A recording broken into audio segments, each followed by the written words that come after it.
circle.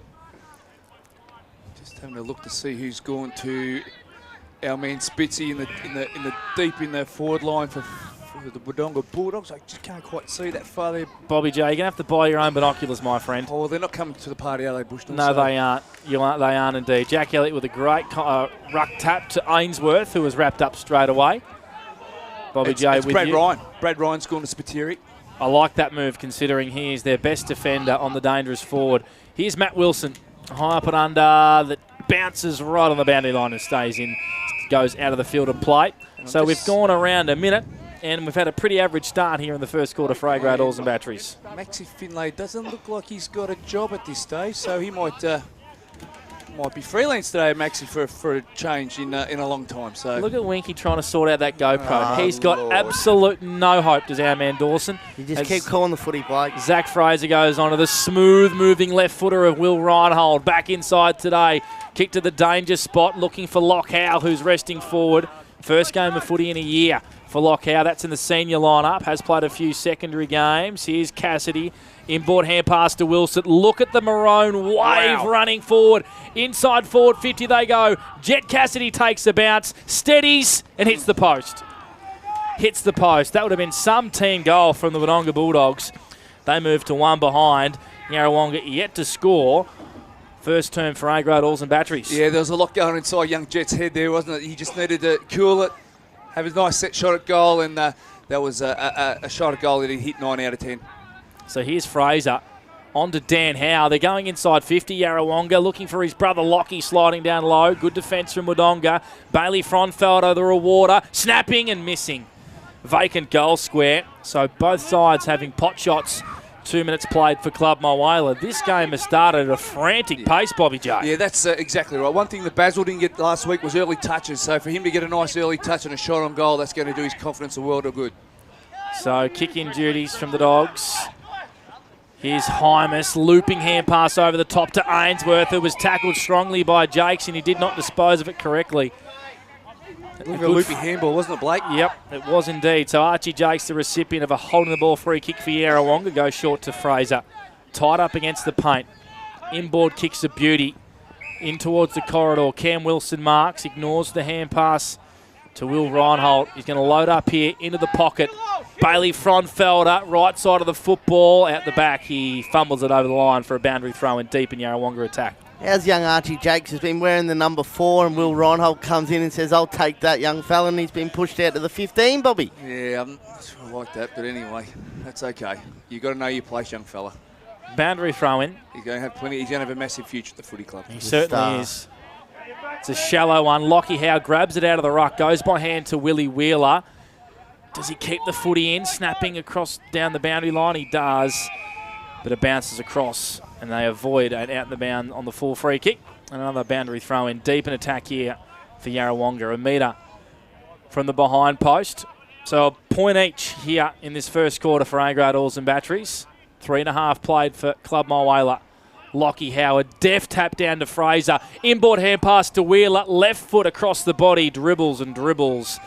Out of bounds. Should have scored then, I reckon, Harry Wheeler, Bobby J. I just think he got his cadence was just a bit out of loop there. He was overstretched on his left foot, and the point of contact with the ball on the foot was not quite there for him to get the accuracy that he was looking for. Boundary throw in. Did I cover him well there, boys? You did. No, thanks. Here's Wilson.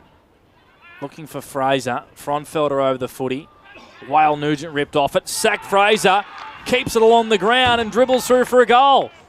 Found a little bit of space when there was none. And Zach Fraser, the first major for the Pigeons. They go to 1-1 to Wodonga. One behind. Yeah, they won't be too happy about that Wodonga Bulldogs. That ball spent way too much time on the ground after a boundary throw in. And you can't allow that sort of time and space for a quality player like Fraser. He's a really good finisher once he gets the ball in his hand inside forward 50. You know, he's Lukey Francis's man, and he really plays an energetic and fast game of footy when it's that ball's inside 50.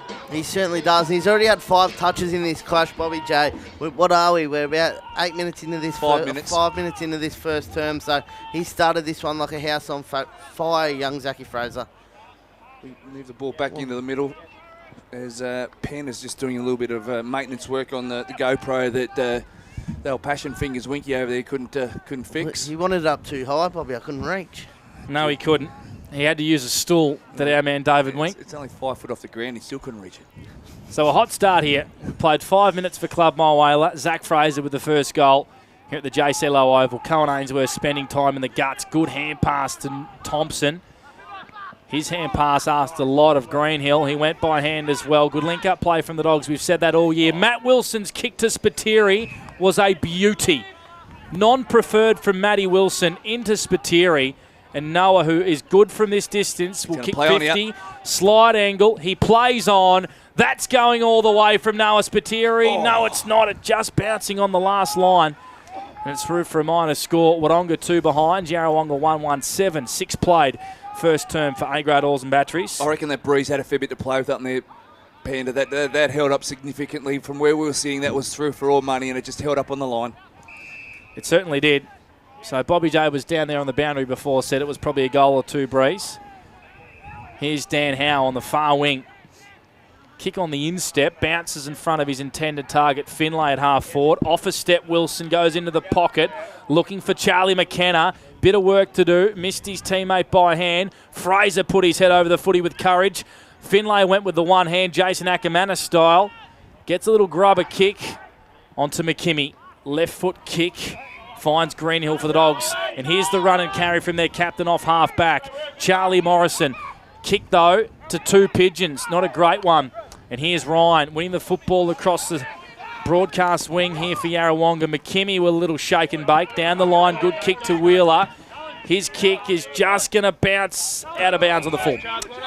Disappointing finish from Willie Wheeler. And the Dogs have a free kick in the deep in defence. Just a couple of matchups in the back half of Wodonga. Young Jai Hymas has gone to Charlie McKenna. So a couple of young guns going at it there. And Charlie Morrison's got the job on big Lockie Howe. So I expect a little bit of run-off there, as we just saw in that last passage of play of Charlie Morrison. He's going to run off the big fella every opportunity he gets. Noah Bradshaw, inboard kick to the middle of the ground, looking for a teammate there. And Charlie Collins, the late inclusion. Keynes going in hard here for Yarrawonga. Collins went by hand and then chucked it on the boot.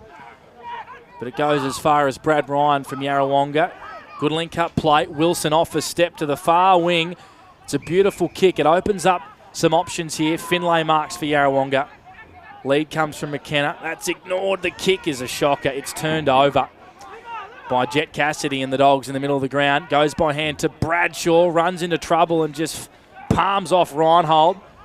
Had to go out wide here to McKimmy. Walks back onto his left foot. Kick is bouncing straight on the chest of Blake Jorgensen. Left foot kick into the pocket. Looking for Gus Jones. Gill grabbed without the football. Umpire says play on. Spiteri gang tackled by 2 Pigeons. Ball up in Wodonga's forward 50. I just like how they're set up behind the ball, Yarrawonga. You've got Howe, Ryan, and also Reinhold working hard back defensively and setting up across that half-back line to create some spring off that back line. 8.5 played for Club Mulwala. First term for A-grade Oars and Batteries, and Yarrawonga lead by 5 points. Only goal to Zach Fraser. Howe retreats.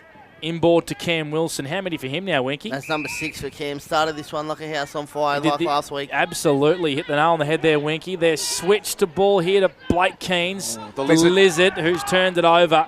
McKimmy should have went the mark there, but he instead went the double fister over the boundary line. We'll have a throw in. Club Room's wing. Just forward to centre for Yarrawonga, Bobby J. Oh, Lizard's frill neck got really frilly there in the wind, didn't it? And his tail started to wag and wag. He just couldn't quite pick the ball up, but once he got it, there was a little bit of a slow kick. So he'll just have to be a bit more aerodynamic with that frill neck. He just names people at will, our man Bobby J for Avis. All sorts of nicknames coming out of his mouth, which we love. Here's Forge. Onto Fraser. That ball was touched. You heard it in our effects, Mike. Charlie Morrison lost that in the sun. Completely lost that in the sun, but it bounces into the pocket. It'll be thrown back in the Yarrawonga forward 50. So on the Macca's scoreboard, first term, Yarrawonga lead by 5 points. Only 1 goal in this game. 9 minutes played for Club Mulwala. This is where Howe's really, really dangerous here. Watch the Tommy Hawkins grab out of the ruck, I reckon. 100%, good call. Toss back in. Wasn't allowed to, but he did get front posse straight down to Willie Wheeler. Like clockwork. Yeah. They'll be licking their lips, those Wheeler boys, and Cam Wilson with Howe doing the ruck work in that forward 50. Another ball up.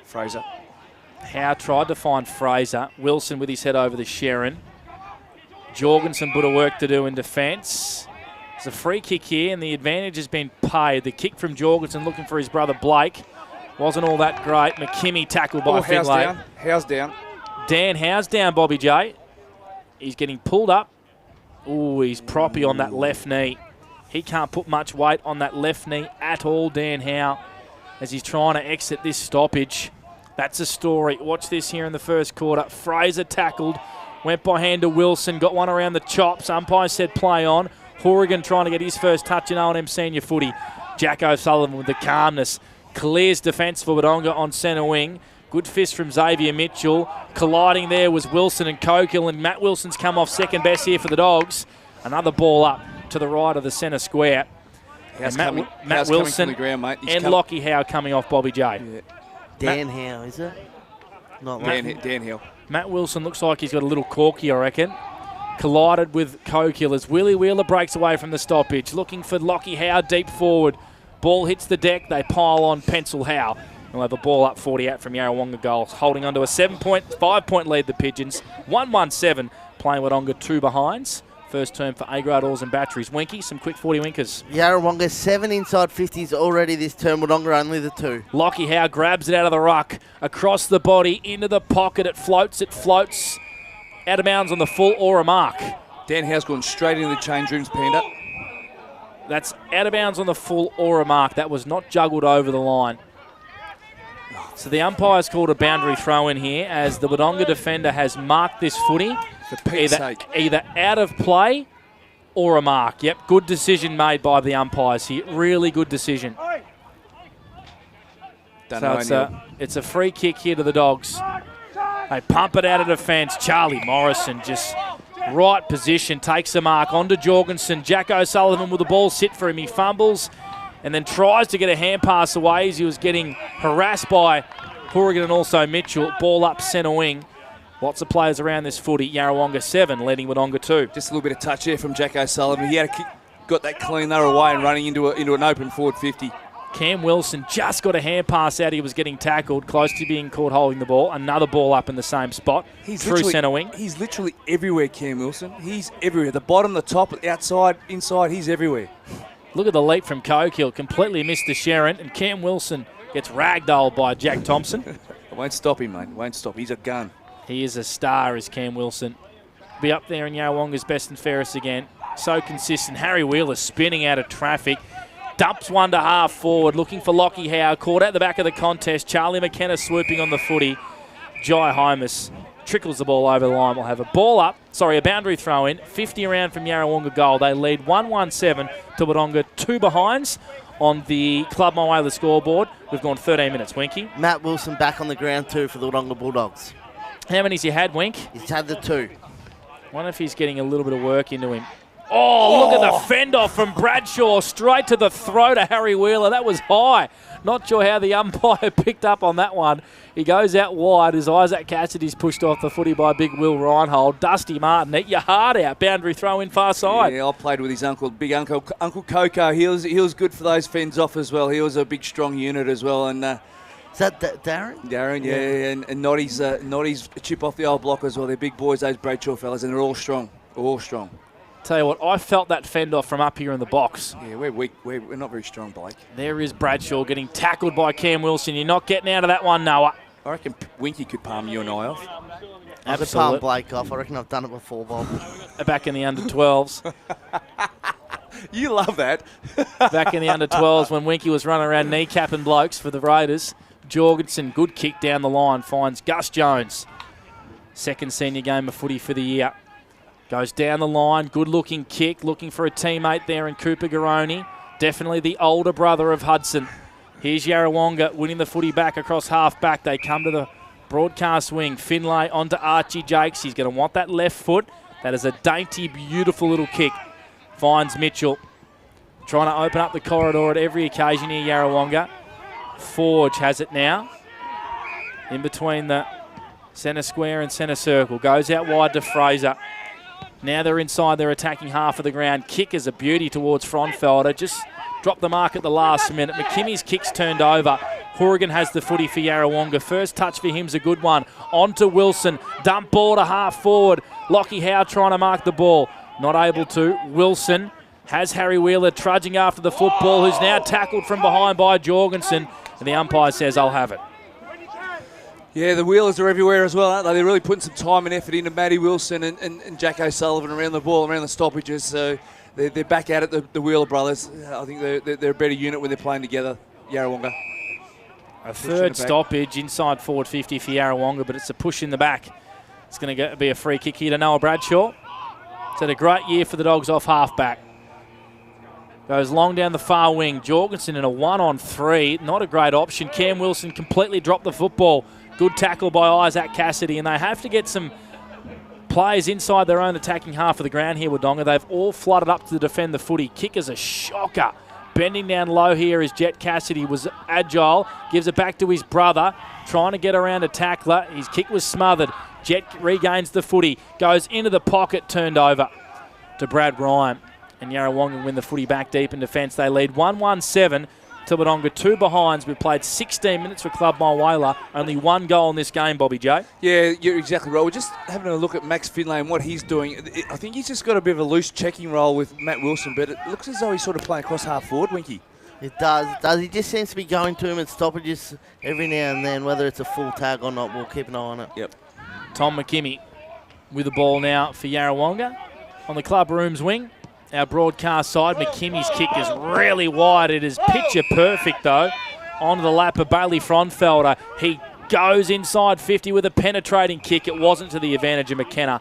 And Jai Hymas takes a beautiful mark for the Dogs on the last line of defence. That's not how Charlie wants the ball brought in. If he's got to match up with Jai Hymas, he doesn't want the ball in high because Jai's got him for height.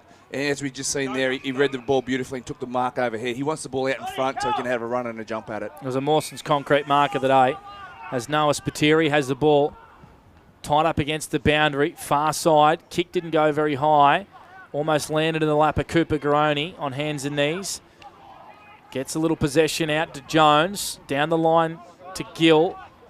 Interesting kick inside forward 50. It bounces. And Zach Fraser swoops on a loose Sharon here for Yarrawonga. Payne, they link up by hand. They can go to the corridor if they like. Ignores Jackson Horrigan, Willie Wheeler, and laconically takes a bounce out of defence. Like something on the wing. Oh, what a mark that is. A fantastic mark by Isaac O'Neill over Bailey Fronfelder. He's in a rich vein of form, Dunno O'Neill. He was named best on ground against Wangaratta Rovers 2 weeks ago, and again in the top 3 for Wodonga last week against their win over Raiders. He's having a good season, Dunno. Wodonga penetrate their attacking 50, but it was a shallow entry, and Yarrawonga win it back. Here's Max Finlay on the broadcast wing. Kick to half forward wasn't great, and Wodonga had the numbers. They win it back through Jai Hymas. Once his left foot turns it over. Game not living up to any real heights between 5th and 3rd at the moment. Both sides feeling each other out. Willie Wheeler with another possession, point of the square, Winky. Yeah, this is number 7 for Willie Wheeler. Goes short to Cokill, defensive side of the centre circle. And they've switched the footy. Here's Brad Ryan, the boy from Darwin. Got the red eye last night. This is the 8th Yarrawonga game I've called this year, only the 2nd time I've seen him play, Blake. Maybe he doesn't like you, Winky. Maybe not, but he's certainly adding something to their back 6. Here's Will Reinhold with the footy. Hugs the boundary line. Kicks to a 1-on-1 between Morrison and Cokill. One-handed mark by Charlie Morrison. Just wasn't a good kick again. Sweeps the footy across the defensive goal square. Good switch from Burke onto Hymas. Plays on, runs into trouble. It was good enough to evade the oncoming tackle from McKenna. Wodonga still in their own defensive 50. Kick from Andrews is a good one. Finds McKimmie on centre wing. Yeah, that's better ball moving out of the back half. Both sides are still trying to feel themselves out. There's plenty of jabs being thrown here, but both sides are trying to get things on their own terms and trying to get the style of play that they're renowned for running. And the pressure is enormous from both sides. Yeah, it is. It's making for a sloppy game at the moment, Bobby J. It hasn't lived up to any heights whatsoever. Big Jack Elliott goes by hand for Yarrawonga. Jakes onto Forge, breaks through a couple and kicks towards half forward. Thompson runs after the football. Should have marked it, the big boy. Good enough to apply a tackle on a second effort and will be balled up inside Yarrawonga's attacking 50. 7 plays 2, still 1 goal in this game. We're into the 20th minute for Club My Way, the first quarter for A-grade Oars and Batteries. Yeah, something's going to give here. Both sides are playing at a frantic pace, so it's just a matter of getting the skills up to speed, and the constant turnovers is a bit of a concern for both sides here. Here's Willie Wheeler. This is a turnover in a bad spot. Intercepting the kick from Ruben Burke, right on cue from Bobby J. How many now for Willie, Winky? This is number 8. Goes short, looking for Urquhart. Good body work from Ollie Greenhill. A boundary throw in 45 metres out from Yarrawonga goal. Everything for both sides at the moment just looks hard, Bobby J. Yeah, it does. Every disposal is tough to get, and I can't help but feel this is a Wodonga way that they've played in the past, and they've got a couple of gears to go. Where in Yarra, they played that similar style last week and got the job done. So both sides are comfortable with this sort of style at this stage. So here's Mitchell. Sorry, it was Payne. Dribbling one inside 50. The Sherry might be flat. Andrews had to get rid of it in a hurry as he was getting tackled. Jorgensen floats in, takes a nice mark. Wombat Jorgensen. Wombat Blake Jorgensen. A Mawson's concrete mark of the day. We got a good view of that one. That was right in front of our commentary box. It was a wee ripper. It certainly was. Bradshaw switches, finds Jay Hamus. Looks good, this kid. When he fills out, he is going to be a ripper.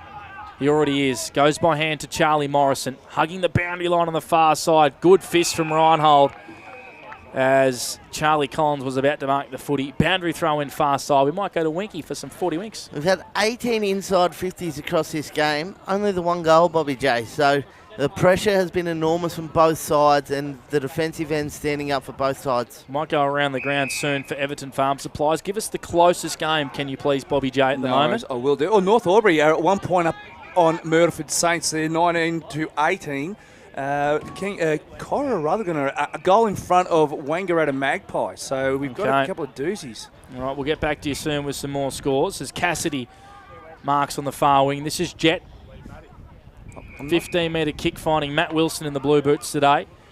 He can wear whatever colour boots he likes because he usually uses the Sharon well. Here he finds Spiteri. Drop punt from the boundary. Noah Spiteri runs out of bounce. He runs out of room. He was literally on the tennis court there, so he had to be close. But another result, another score here. I think Wangaratta Rovers and Wodonga Raiders are actually playing soccer. It's 3 points to 1. And Lavington have jumped the Orby Tigers. They certainly have 21 points to 1. So there's a around the grounds quickly there. For Everton Farm Supplies, a boundary throw in. Deep in attack here for Wodonga. How many inside 50s had they had, Winky, in the first quarter? 6 to Wodonga. How many for Yarrawonga? 13, Blake. So Pigeons having a lot of momentum, but Wodonga back 6, led by Charlie Morrison, standing up under a bit of pressure. 23 played for Club Mulwala. A scrappy first quarter, and I'm saying that kindly. Jorgensen Blake was grabbed without the football, and Blake Jorgensen will line up directly in front, the recipient of a free kick here to kick Wodonga's first at the 23rd minute mark for Club Mulwala. He's another one of these role players that Wodonga have brought into their side. Blake Jorgensen, along with players like Cooper Garoni and also Isaac Cassie, play a very important role in that forward half of the ground, keeping pressure on and providing contest after contest. So he's forced his way in the team after a long spell in the twos. So the brother of Adam, Blake Jorgensen, directly in front, has the journey. You heard the celebration straight away, and Wodonga finally get their first goal on the board. 1-2-8 to Yarrawonga, 1-1-7 for A-grade Oars and Batteries. The Wombat comes good, Winky. He certainly does. And we saw him a couple of weeks ago, Bobby, against Lavington, or maybe even, 2 weeks ago we saw him and really put in a good performance that day, didn't he? But Wodonga, they've had a lot to battle. They've been defending for the majority of this quarter. They finally get a goal on the board through the Wombat Jorgensen. They're certainly a bit of an arm wrestle here, and Panda said it quite well. The pressure's causing all sorts of scrappiness here, but Yarrawonga look like they're breaking out of centre here. They are through Willie Wheeler. Right him down for another one, looking for Lockie Howe. Was he grabbed? Gee whiz, he had an arm all over him in that contest. Wodonga win the footy out of defence. Matt Wilson puts it on the boot in a hurry. Over the intended target there of Thompson. It allows Jet Cassidy to get around the Sharon. Now Riley Gill swoops on a footy. Goes by hand to big Jack Thompson. Didn't know what to do. Tried to switch it back over to the Wombat. It's bouncing outside. Wodonga's attacking 50, but Wombat Jorgensen evades the tackle of Urquhart. Left foot kick into the pocket looking for Gill. Blake Keynes takes a wonderful intercept mark, but he's run down from behind as he's called to play on by Spiteri. Good pressure here by the Dogs, who are trying to track it inside forward 50. Archie Jakes can settle things for Yarrawonga as he marks deep in the back pocket. Yeah, some really good pressure there in the back half as the Yarrawonga switch the ball across the fat side of the ground. But as most sides defensively disciplined are rolling across the zone, across the ground, Wodonga, and Yarrawonga going to have to work their way through it here. Payne's exiting kicks a beauty, finds Jordan Urquhart, left half back, in front of the scoreboard, which reads 8-7 in favour of Wodonga. Late stages first quarter, his kick was touched, lands on the lap here of Jackson Horrigan. Going to call him Bailey Smith today. He's got the white headband. His kick, though, finds its way to Cam Wilson, who pops one over the top to Charlie McKenna, who wanted to play on to pencil Howe in the goal square, but he's said, no, I'm going to go back here and kick a goal and give back the lead to Yarrawonga. He'll kick 45 metres out, 45-degree angle. This is the first mark that either side has taken inside forward 50, and he wanted to play on, Bob. Oh, I couldn't believe it. Shoot or shoot. Like, he's had an outstanding season. He's kicked, how many goals he kicked? He's kicked 31 for the season. Yeah, outstanding season, young fella. 31 goals for the year for the boy from Mulwala. That's sharing his flat, I'm telling you. That kick was a side-winding floater, and it just scraped through for a point. I'm going to try and Can say we get an air check at quarter time, Bob? Up-country punt. 1-2-8. I had to say that really slowly. You did, Bobby. You did. I didn't want a complaint to ACMA. Here's Matt Wilson with the kick-in duties for the Dogs. Long, high one out to the far wing. Morrison caught from behind.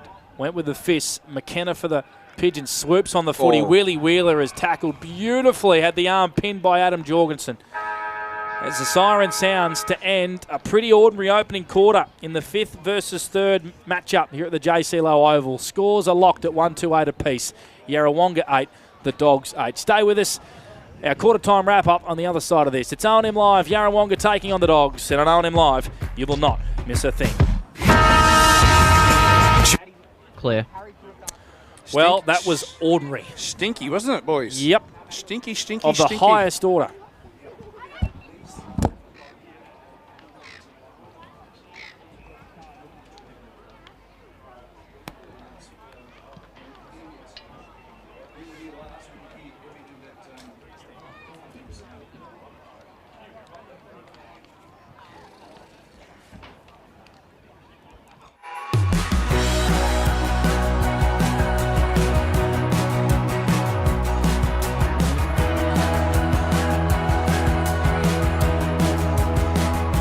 SS&A, this is your place. All right. I love you. Have a good shift. The all-new Nissan Navara, built for the grid shift. What's your future look like? Where do you want to be? Whatever it looks like, with GoTAFE, you've got this. Get real skills for real jobs and careers right now. Search GoTAFE today. The Ovens and Murray Football League is proudly sponsored by Opal. Thinking packaging? Discover Opal.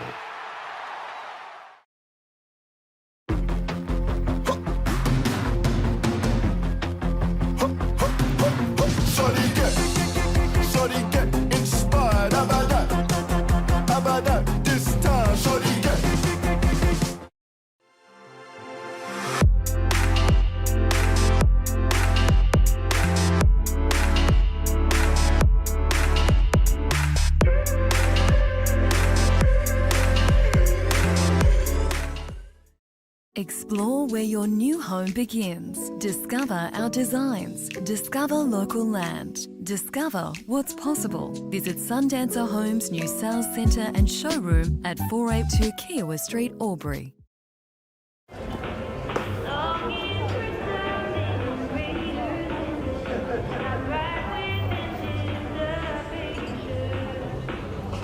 I reckon I'll go mid. Carlton Dry 3.5. Embrace the mid.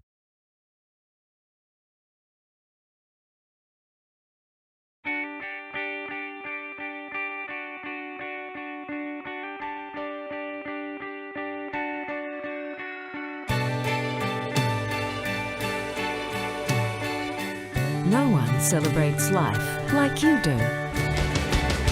At Tobin Brothers Funerals, we're here to help you celebrate the life of your loved one, your own special way. Tobin Brothers Funerals. celebrating lives.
Adroit Insurance and Risk, your local insurance advisor, able to tailor insurance programs to support your business. And we're proud to support our local community.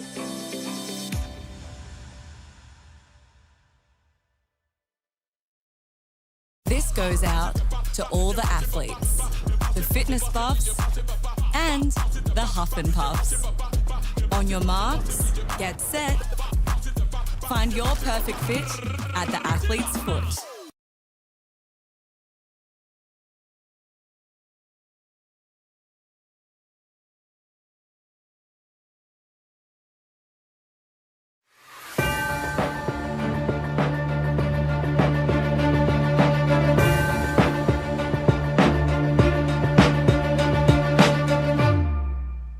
Side, Cam Wilson was absolutely terrific, along with Zach Fraser in that first quarter. Those two just got down and dirty. Had 7 touches each. Oh, Zach Fraser had 7. Cam Wilson had the 9, respectfully. And then for Wodonga Bulldogs, Noel Bradshaw.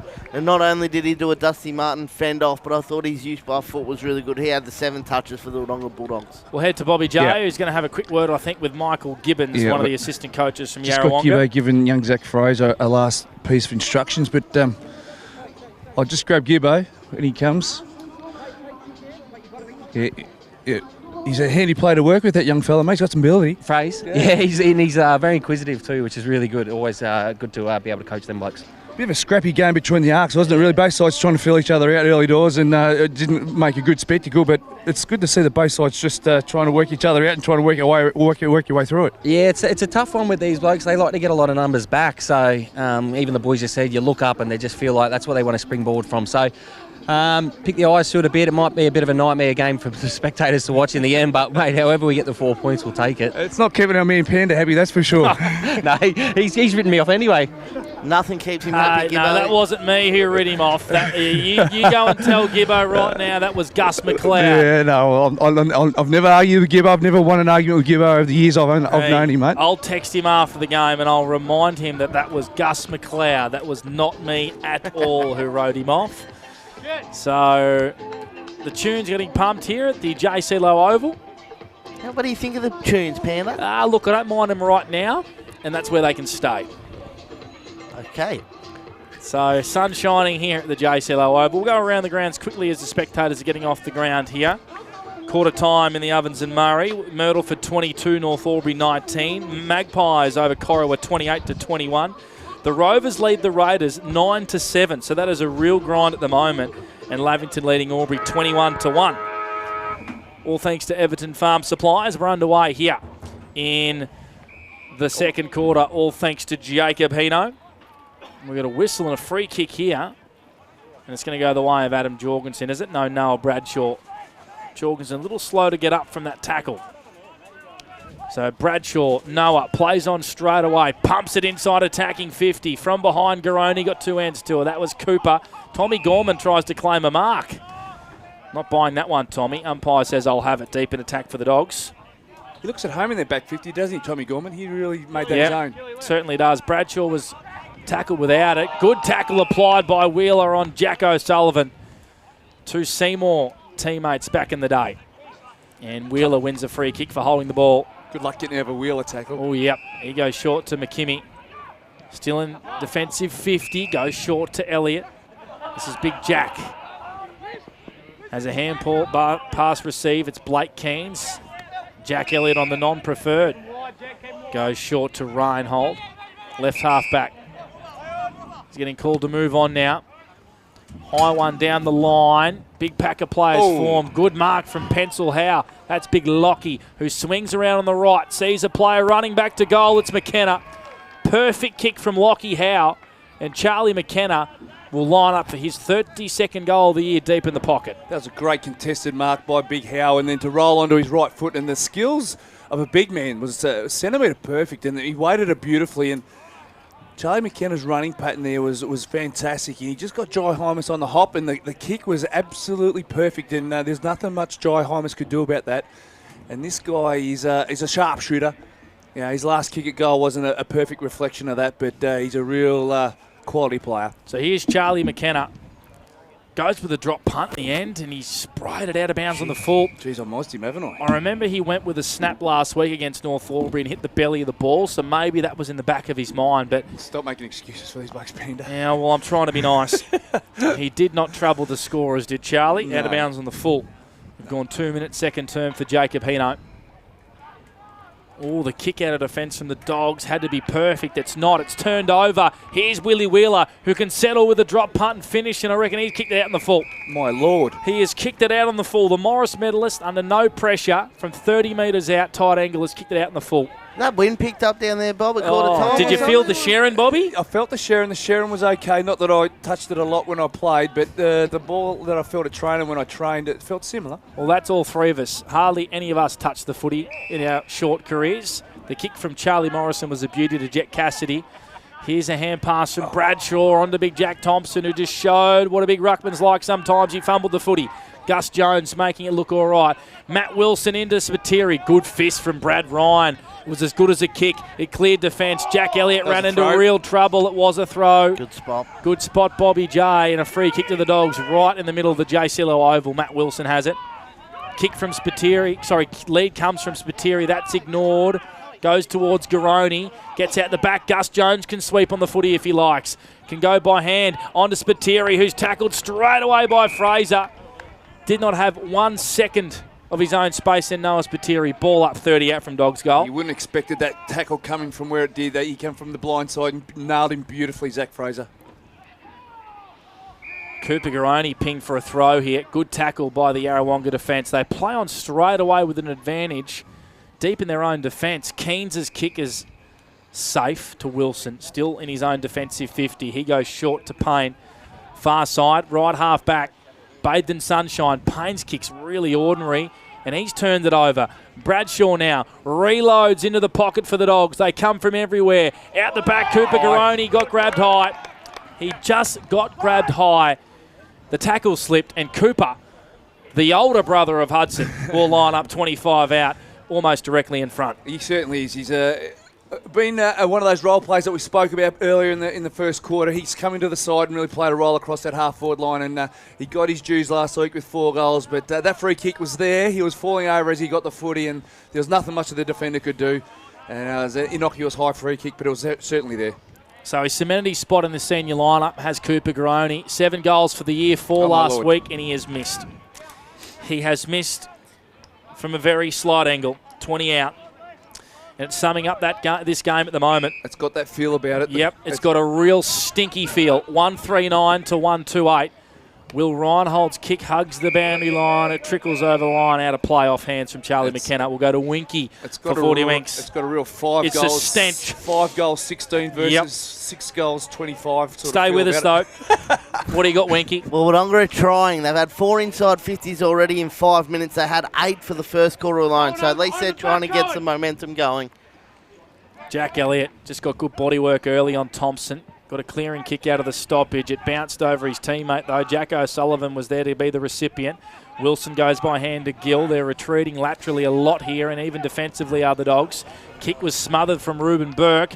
Cokill applying pressure. Burke with a clever little hand pass over to Ainsworth, but they've ran the football back about 30 metres. All of a sudden, they're just outside their own defensive 50, the Dogs. Yarra's pressure is unbelievable at the moment. Kick from Burke is turned over. He tried to be aggressive, but he turned it over to Jack Elliott. Goes by hand to Reinhold in the corridor. Floating kick, looking for McKenna. Got 2 hands to it. Morrison under the pump. Good tackle from Howe. Lockie Howe brought him down with a big tackle from the big boy. In his first senior game of footy in over a year, he is lining up directly in front slot angle. Has this been reversed? Nope. What's going on here? There's a double whistle. I reckon Harry McKimmie is sore to get up here for the Dogs, and the umpire said, I'll have the footy. The umpire actually checked to see if the football was flat. So Blake Panda Escott is a very powerful man within the Ovens and Murray football. The message went out to the umpire to check the temperature. The temperature of the footy? I'm not sure. Pressure. Lockie Howe, directly in front, has mungled it, and it's gone through for a minus score. Gee, you cannot make this up. You can't. This is Ovens and 6-5 Murray football. goaler, isn't it? 1-3-9 apiece. And Lockie Howe, who's a really good kick for a ruckman, made that look really ordinary. It only just scored. The kick-in duties from Morrison. He goes straight down the middle. Forge did well. Dispossessed. Jack O'Sullivan grabs the Sharon. Umpire says, I'll have it, right side of the square. That was a roost to the centre of the ground by Matty Wilson, and that was it looked like a set play, and they just had to get the ball out the back, and they were off and running there. They jumped all over the top of the defensive setup of Yarrawonga there. Cam Wilson kicking the football to half forward here for Yarrawonga. Fraunfelder trudging after the Sharon. A little goose step was a beauty. Wrong side for him, though. Right foot into the pocket. From behind, Cogill climbs over Burke. In defence, Hymus, and Burke runs out of room. Happy to see it across the line. Deep in defence for Wodonga. 1-3-9 apiece on the CMV Truck and Bus scoreboard. We've gone 8 minutes club mile way the second term. Just a quick one. Dan Howe's yet to resurface from the change rooms, and that's a concern for Yarrawonga. They'll be down a rotation, but also down a quality player that cleans up and mops up across half-back. And more importantly, it is another injury potentially to Yarrawonga. Yeah, the odds of Yarrawonga picking up an injury every Saturday are very, very short. Howe doing the ruck work inside 50. Thompson got a little kick and went about a metre. Not great real estate at all. Wilson brought down a heavy tackle by Ainsworth. Umpire says, I'll have it in the exact same spot as before. They kill for a pair of Bushnells right now. So, have you ordered them, or are you he's trying to get a sponsorship, Panda. That's why he keeps mentioning them. Cash for comments. Gee whiz. You are not going to get that, Bobby J. Maybe just open up that deep wallet of yours and pay a couple of $100. It goes deep too, doesn't it, You can claim it on tax, my friend. Yep, there you go. A little light bulb's going off from Bobby J's head. Jakes with a good hand pass over to Wilson. Surely he'll settle, and surely he'll kick a goal. Cam Wilson with a steer line goal today.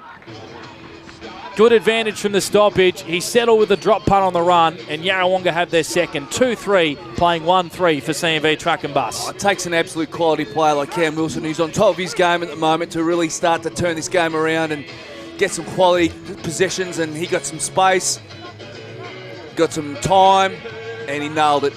Panda, you'd remember this song from the old PlayStation games? Absolutely. Holy grail. What a tune. Cam Wilson following up his great work and terrific season. 12 touches already on the 40-wing stat sheet. Finishes off with a goal, and hopefully that's a sign of things to come. And this game livens up a little bit, Blake. How many touches has he had, Winky? That's 12. He's just had his 13. I'll tell you what, he is making his way and claim into Bobby J's rolling team of the year. He's had a very good year, has Cam Wilson. I'm taking offers. Bribery. How much do I have to pay, Bob? Hello to Bushnells if you're listening, which I'm sure someone from there is. Ball up. Again, secondary stoppage in the middle of the JCLO Oval. Bushnell binoculars. Bobby J's just got it up on Amazon down here. I'm sure that if somebody's after a pair of binoculars, you probably would have just Googled. Don't you think, Winky? You would have just Googled, seen a shop. I've just looked at the prices. I need a pay rise. Well, you just get the entry-level ones like I have. Jorgensen tackled by Wheeler. That's a third stoppage to the left of the centre circle. A few more one-on-ones this week to get that money, I think. You do. Unlike him, and Lukey Francis rolls around with a 4D TV in his hands. He does. They're the racing binoculars. Here's Ainsworth. He's got serious pace. He burnt Willie Wheeler. Kicker's a horrible one. Turned it over. He was going too fast. Couldn't steady. Brad Ryan intercepts for Yarrawonga. He goes out wide, and he's turned it over to the far side. Ollie Greenhill running back with the flight, taking a good mark. His kick, though, was ordinary to his teammate. in Charlie Collins, the late inclusion, and Yarrawonga win back possession of the Sharon at half-back. Forge, who's growing into his body, goes out wide. Hourigan got two hands to it.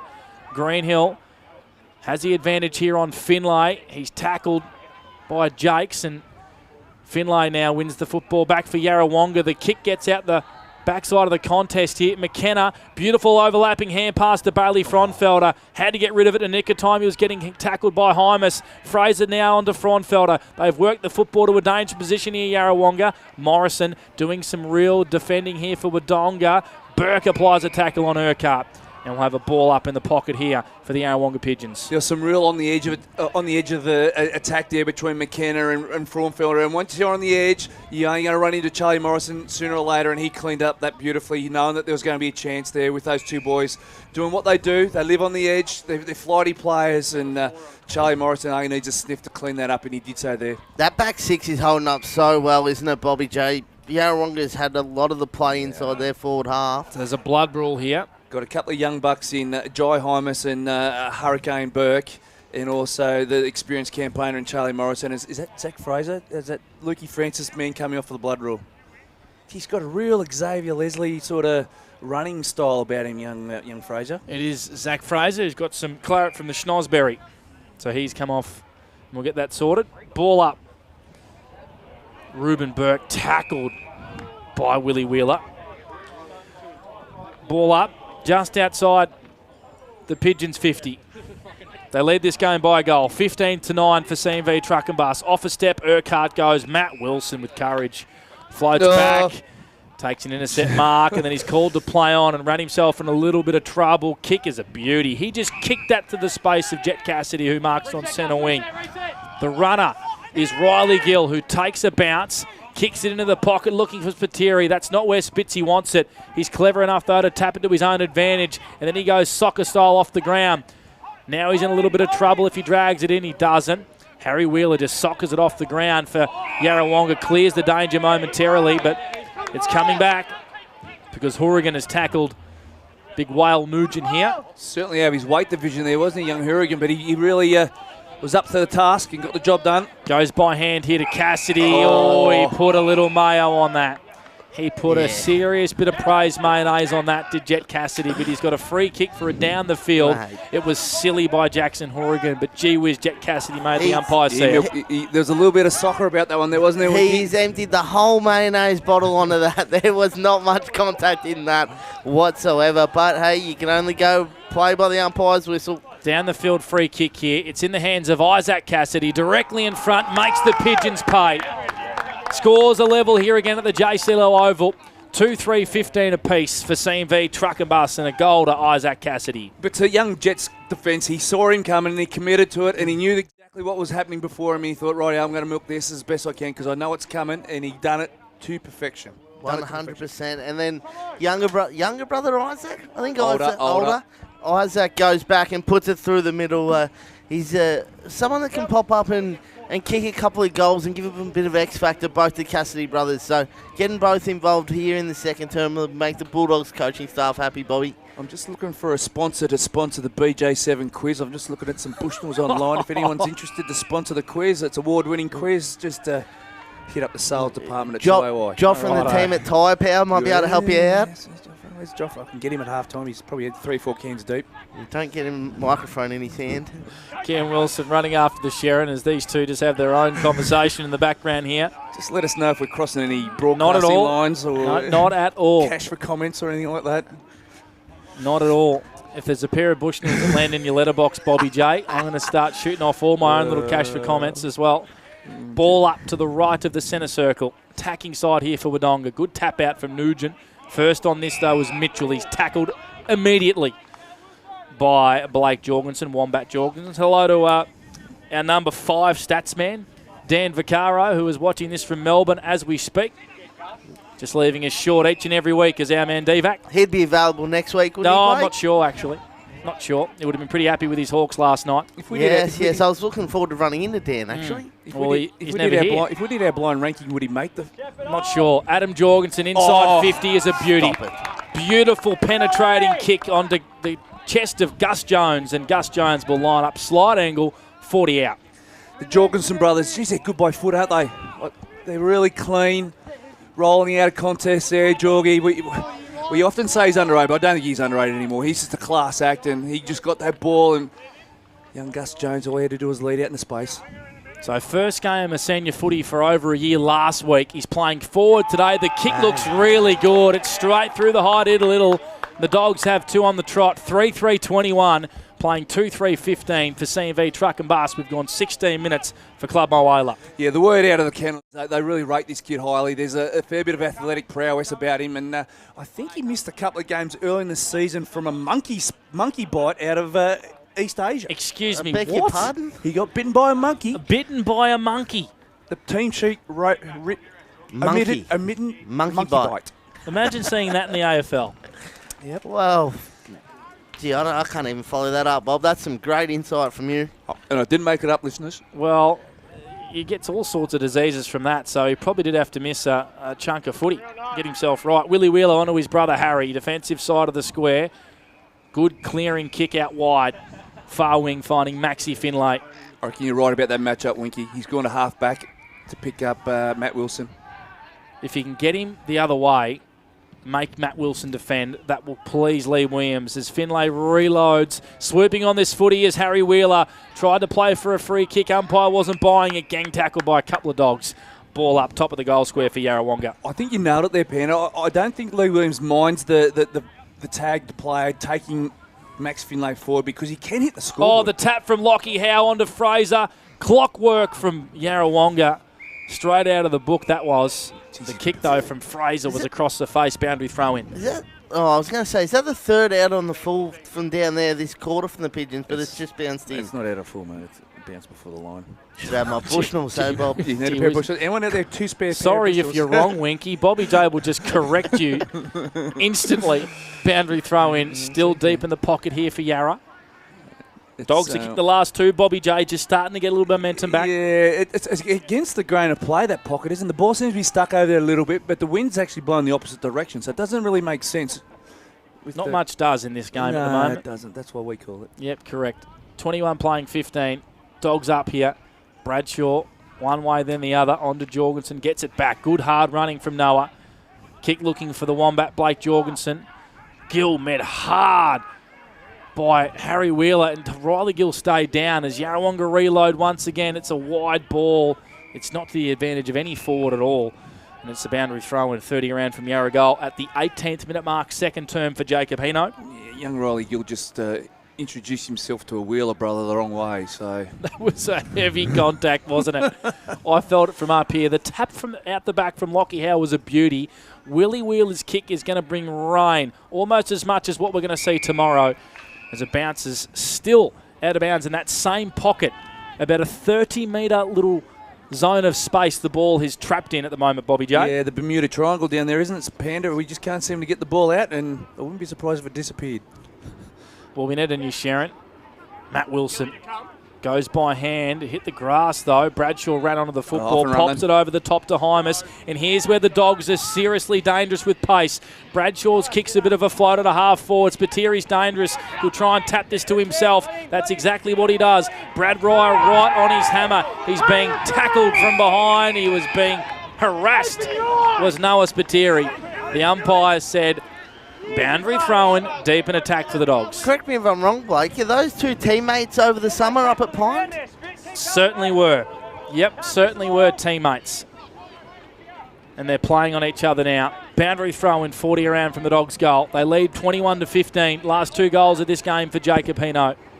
Good boundary throw-in. There's a whistle here for a hold. And it's going to go the way of Jack O'Sullivan. A little hot, didn't see it.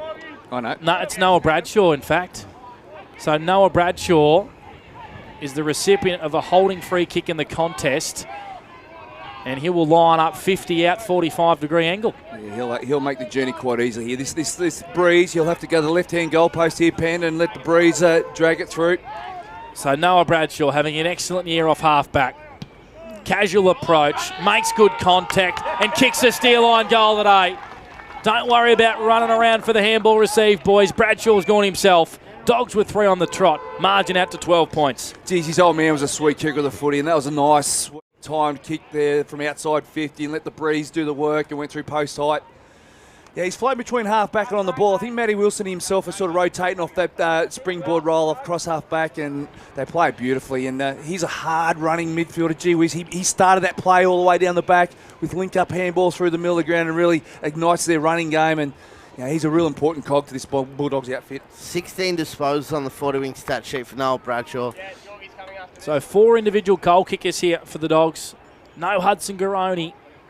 But they're still finding ways to score as Jorgensen is tackled straight away from behind by Harry Wheeler.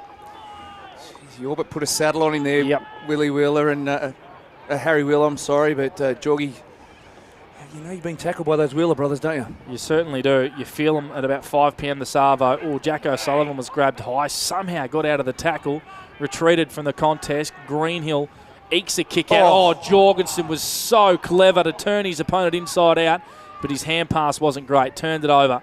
And Harry Wheeler has the footy here for Yarrawonga. Goes out wide to Frauenfeld. At the hard-running Wilson. Runs and presents himself as an option. You're going to pop it over the top here to Jack Elliott. They've moved the footy about 40 metres here, Yarrawonga.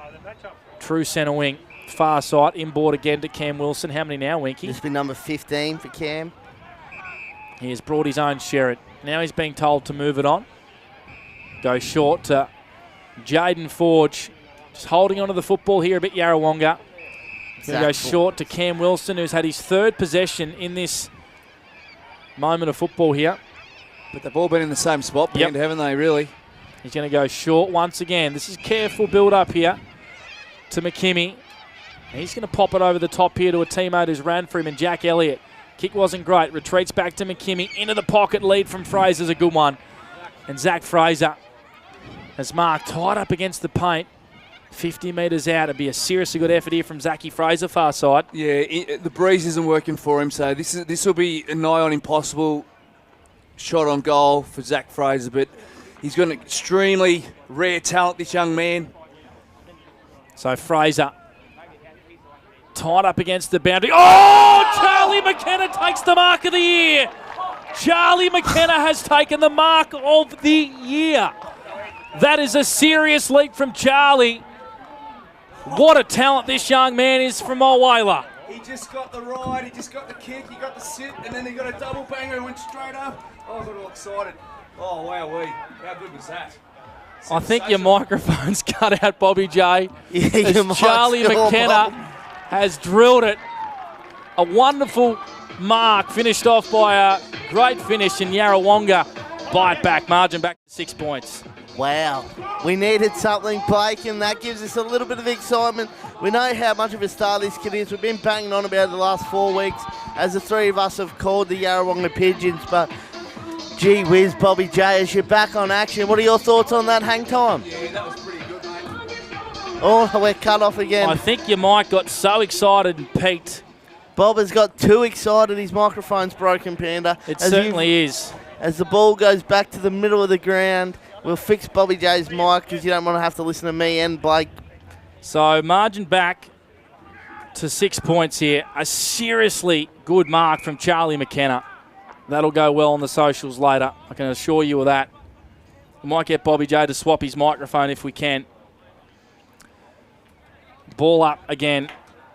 Elliott and Nugent do battle. Here's Greenhill running onto the football for the Dogs. Left foot kick into the pocket.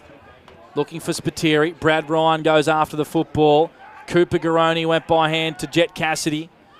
All this happening at half forward here for Wodonga. Greenhill in a hurry. Goes long. Gus Jones on the chest. Backing back with courage. Takes a wonderful Mawson's concrete mark of the day. And Gus Jones, Winky, will line up directly in front to answer straight back for the Dogs. And this will be goal number 2 if he can put it through. He had 13 touches in a sausage roll last week, so the kid's got a little bit of talent, like Bobby was saying earlier. Got bit by a monkey, but has certainly got some athletic attributes and will be a play for some time from what we've seen early in this match. So Gus Jones directly in front, pops it through. That's his second and extends the margin back out to 2 goals for the Wodonga Bulldogs. That was a nice, courageous mark from a young player too, Panda. Didn't know what was coming the other way. Just went back, took a bit of contact and was able to hold on to the mark, 2 hands onto his chest. Yeah, real talent, isn't he, young Gus? As I'm back on here, we've had some running repairs, but Gus Jones, he's given him that different look. As Hudson Garoni's been out injured, they've needed another target up front, and he's been that man for them. As the ball goes back into the middle of the ground. Certainly does. 33 playing 21. Margin at 12 points here for the Wodonga Bulldogs. Fraser's tackled by young Collins. And we have a ball up to the right of the centre circle. So we've played 26 minutes here in the second quarter for Jacob Hino. The highlight of the term, the mark of the year from Charlie McKenna as Ainsworth breaks out of the middle with pace. Goes looking for Spiteri. Jones again. He's already kicked 2 in this second quarter. Kick off the side of the boot. Will just bounce inside attacking 50. Isaac Cassidy trying to look for a teammate there in Collins, who's pushed off the football by Reinhold. Well, the boundary throw and an attack here for the Wodonga Bulldogs. Riley Gill, after that knock across the other side of the ground with the Wheeler boys, has succumbed to a corky in the leg. So he's off second best there, Riley Gill. So he's come off from the ground. And Dan Howe's yet to return. I'm just see if I can see him on the boundary line, but he still hasn't returned for Yarrawonga. I reckon he's done for the day, Bobby J. Yep, I think you're right. I reckon he is done for the day. As the siren sounds to end a pretty entertaining second quarter. After 2 goals in the first, we had 6 in the second, and Wodonga lead by 2 straight kicks going into the half-time break. 5-3-33 to Yarrawonga 3-3-21. Stay with us here on O&M Live, our half-time show of Samakas. It's O&M Live, where you won't miss a thing. Play.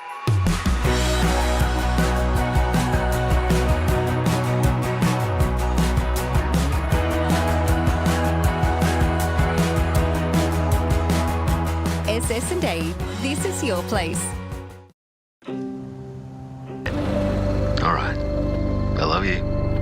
Have a good shift. The all-new Nissan Navara, built for the grid shift.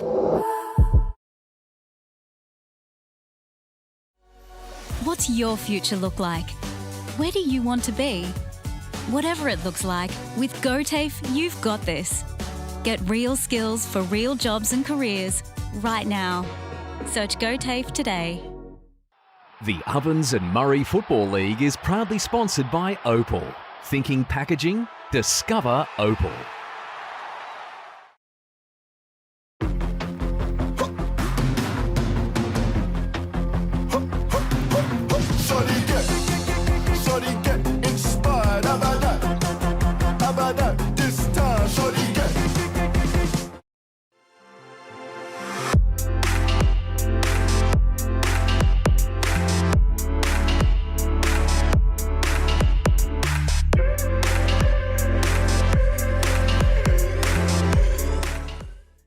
Explore where your new home begins. Discover our designs. Discover local land. Discover what's possible. Visit Sundancer Homes' new sales centre and showroom at 482 Kiowa Street, Albury.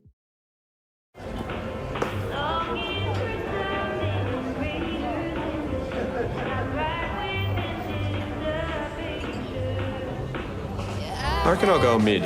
Carlton Dry 3.5. Embrace the mid.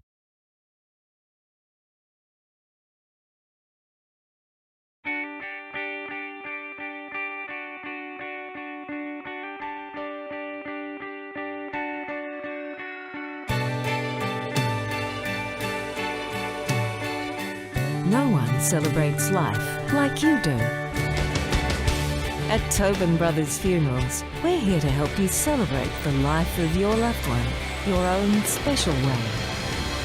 Tobin Brothers Funerals, celebrating lives.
Adroit Insurance and Risk, your local insurance advisor, able to tailor insurance programs to support your business. And we're proud to support our local community.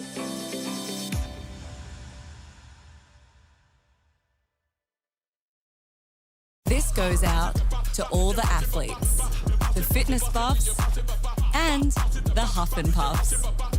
On your marks, get set. Find your perfect fit at the athlete's foot.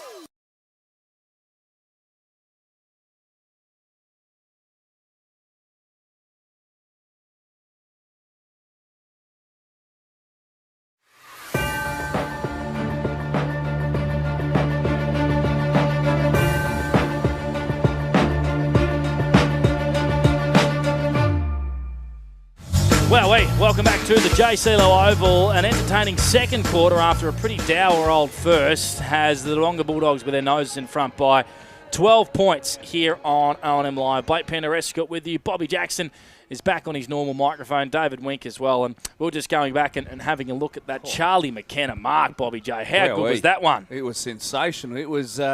We had a perfect view of his running pattern.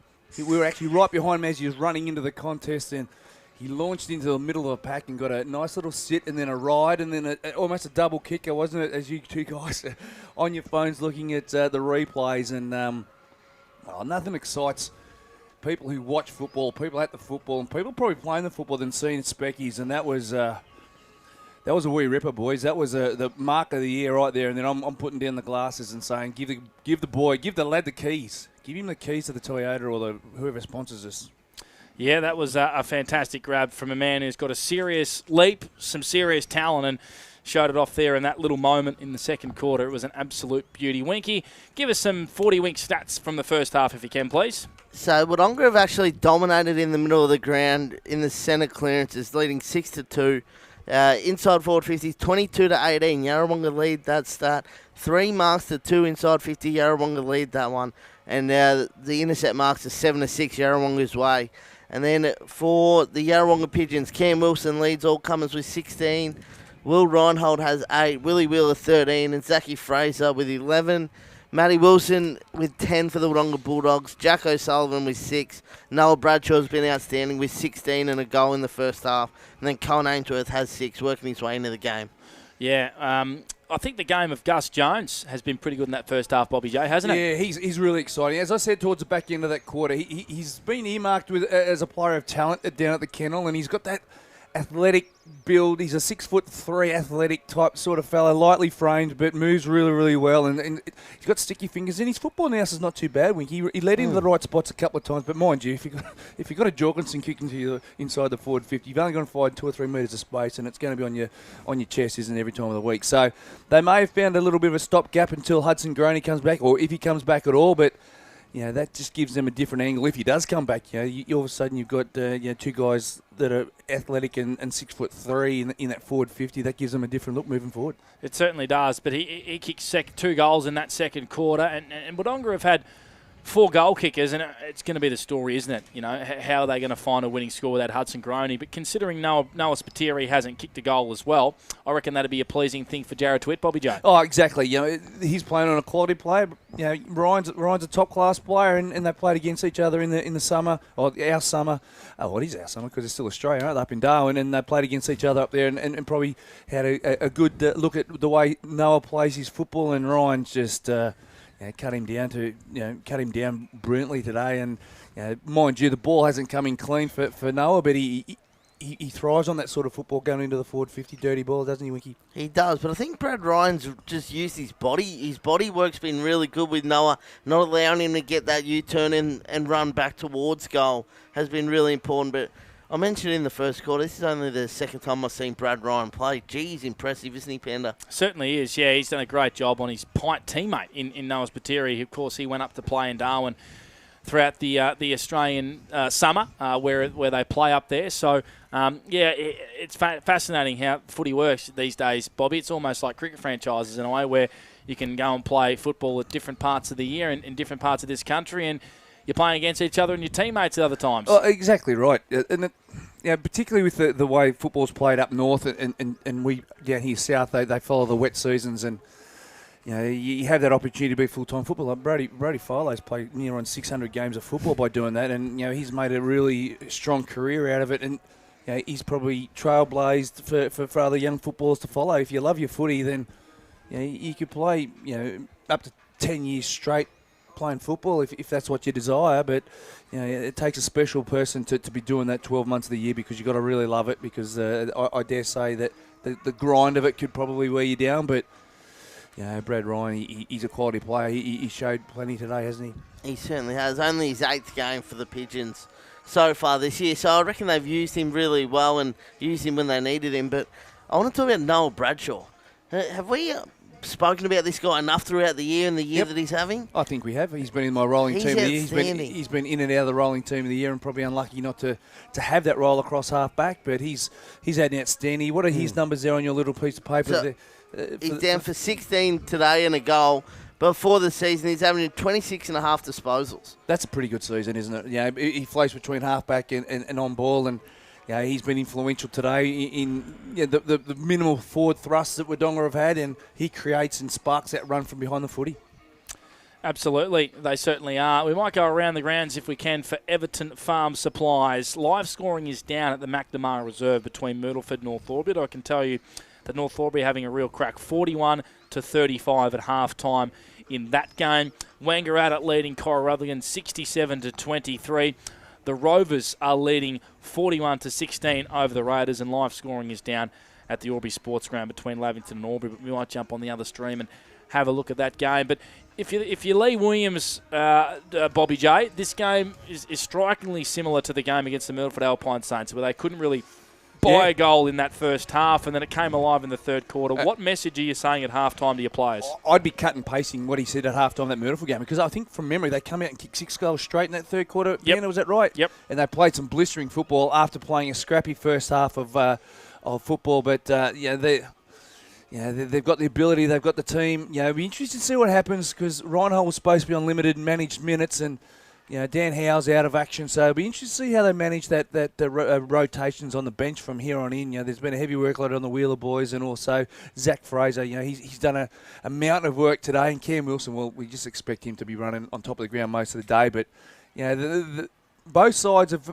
got the right to sort of say, right, we haven't played our best footy, we'll go come out and play a hell of a lot better after half time. And I can see both sides saying, right, scrap that first half, let's start from scratch, and let's really let's move the ball the way we want to move it. I agree with that. He'd be happy with the pressure and the defensive stuff. It's more the ball moving forward. They've turned it over a few times, but you're spot on with what you said, Panda. It's very similar to that Myrtleford game, and I just wonder if Wodonga, if that press does come from them, their back six is going to hold up better than I think the Myrtleford Alpine Saints did. So it'll be interesting to see if the Pigeons can do it for this full second half, not just that third term like they did against the Saints. Can you just run through some of the team numbers, if you can, Winky, as well, in terms of who's winning the certain stats for the teams? Yeah, so inside 50s, Yarrawonga winning that one, 22-18, pretty even there. Intercept marks are 7-6 Yarrawonga's way, and then Wodonga leading the centre clearances 6-2 across the first half. You said the intercept marks, Yarrawonga leading 7-6 there. Their defence has been pretty good, Winky, hasn't it? It has. They had 5 of those in the first term, though, so Wodonga were able to sort of control the ball a little bit more in that second term, but their back six is certainly pretty good. Wodonga haven't mucked around. They're out on the ground already looking to get this third quarter underway. So we're going to take a break. Our halftime show for Mac is done and dusted. The third quarter on the other side of this. It's O&M Live, where you won't miss a thing.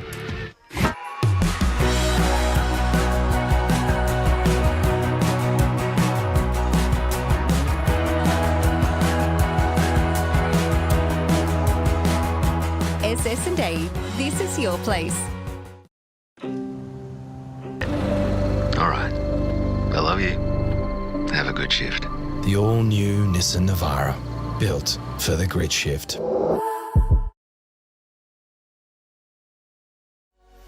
What's your future look like? Where do you want to be? Whatever it looks like, with GoTAFE, you've got this. Get real skills for real jobs and careers right now. Search GoTAFE today. The Ovens and Murray Football League is proudly sponsored by Opal. Thinking packaging? Discover Opal.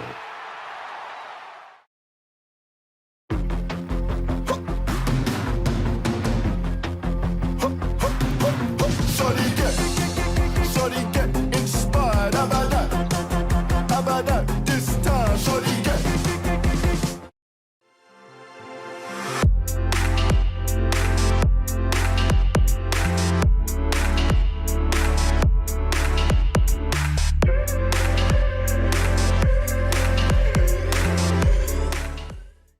Explore where your new home begins. Discover our designs. Discover local land. Discover what's possible. Visit Sundancer Homes' new sales centre and showroom at 482 Kiowa Street, Albury.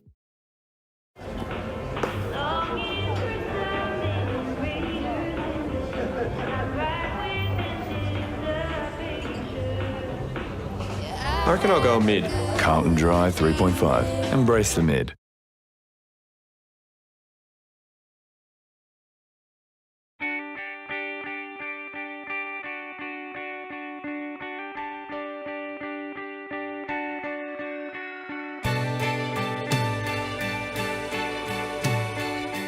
No one celebrates life like you do.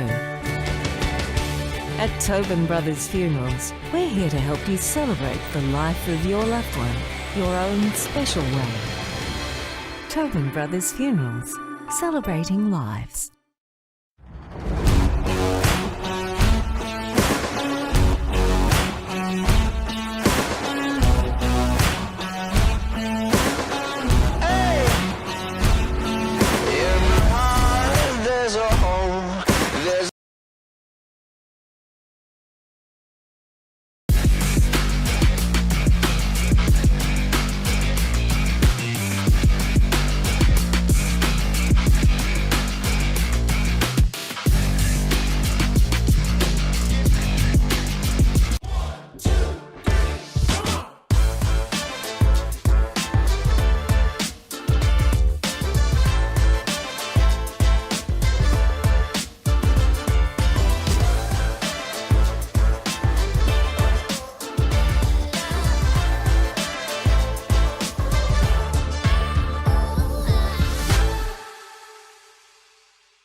Adroit Insurance and Risk, your local insurance advisor, able to tailor insurance programs to support your business. And we're proud to support our local community.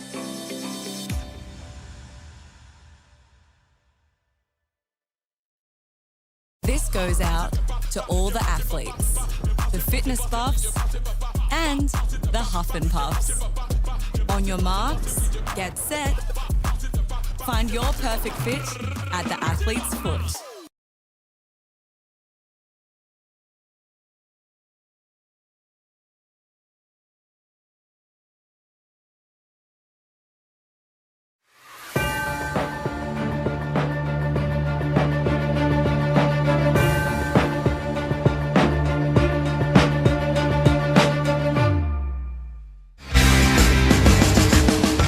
Back to the JC Lowe Oval. Teams are getting into their positions as we speak, breaking from their half-time huddles, and the third quarter is about to get underway here for Albury Wodonga MG. The Dogs holding on to a 2-goal advantage over the Yarrawonga Pigeons, 5-3-33 to Yarrawonga 3-3-21. We got Bobby J here for Avis Wangaratta. We got Winky here for 40 Winks, and we got M&M. And don't lose yourself pumping over the speakers. So I must apologise, Blake, for my lack of attention to that halftime show. I bought myself a pair of Bushnells while we're on air. So for any future sponsors out there, you've missed your opportunity. Well, I'm glad you finally bought some binoculars, Bobby J. Yeah, I have. I'm in the game. And as I see, Matty Wilson's come out without the sleeves on, so he means business, Matty. That's September Matty right there. He certainly does.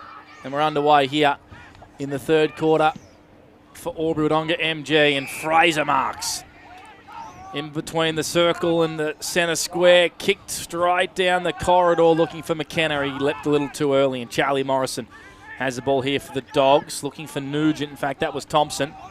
Bobby J has once again stuffed around with my binoculars, and I have to fix them. Here's Cam Wilson on the wing. He's going to go inboard looking for Charlie McKenna, who took mark of the year in the second quarter. That's another strong pair of jerks, and he will line up for his second. 45 metres out, 2 metres in from the boundary. He's irrepressible, isn't he, this guy? Just sticky fingers and knows where to lead. And that mark in the second quarter will give him a whole heap of confidence, and we've got the perfect view here, Panda. This would be a really easy call for us here, right behind the goal kicker. Great view of this on O&M Snap Print Solutions TV. Charlie McKenna has just feigned it out to the right. You heard the groans. 1 goal, 2 for Charlie. That's that breeze that's just still hanging around. It's just blowing to the pocket here to the right end, the Caravan Park end. 3-4-22, Yarrawonga. 5-3-33, the Wodonga Bulldogs on the Harvey Norman betting scoreboard. Third term for Wodonga MG. Jorgensen was so casual out of defence. His kick was partially smothered, and here's Bailey Fronfelder. Kick across the body was sensational. He looked towards the goal. He looked inboard at the last minute. He found Cam Wilson. Wonderful team play from Bailey Fronfelder. Yeah, Basil, he loves that situation and usually has a ping at goal and fires up his teammates, but that was a sensational centre ball to Cam Wilson, and this is just reward for a guy that's worked his tail off and played a sensational game both defensively and offensively. Cam Wilson, he's in a rich vein of form at the moment. Rich vein. He certainly is.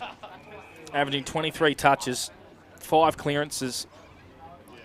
He's increasing those numbers every week. He's getting better as the season goes on, this man. To bring the margin back to 5 points, Cam Wilson usually kicks goals. He makes no mistake. They're up and about the first goal of the third quarter for Wodonga MG. 4-4 to 5-3 on the Harvey Norman betting scoreboard.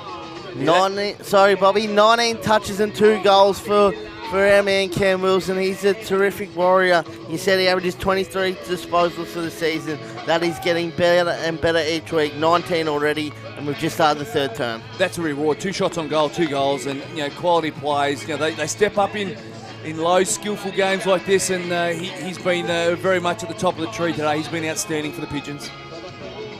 We're here in the Holy Grail a little bit because that's his second goal. What are his numbers again, Winky? 19 and 2 goals so far today, Blake. 4-4-28 to 5-3-33, and the margin's back to 5 points. And this game is showing so many similarities to the Yarrawonga-Myrtleford game from a few weeks ago. Can Yarrawonga get on a roll in this third quarter? They'll be hoping for it.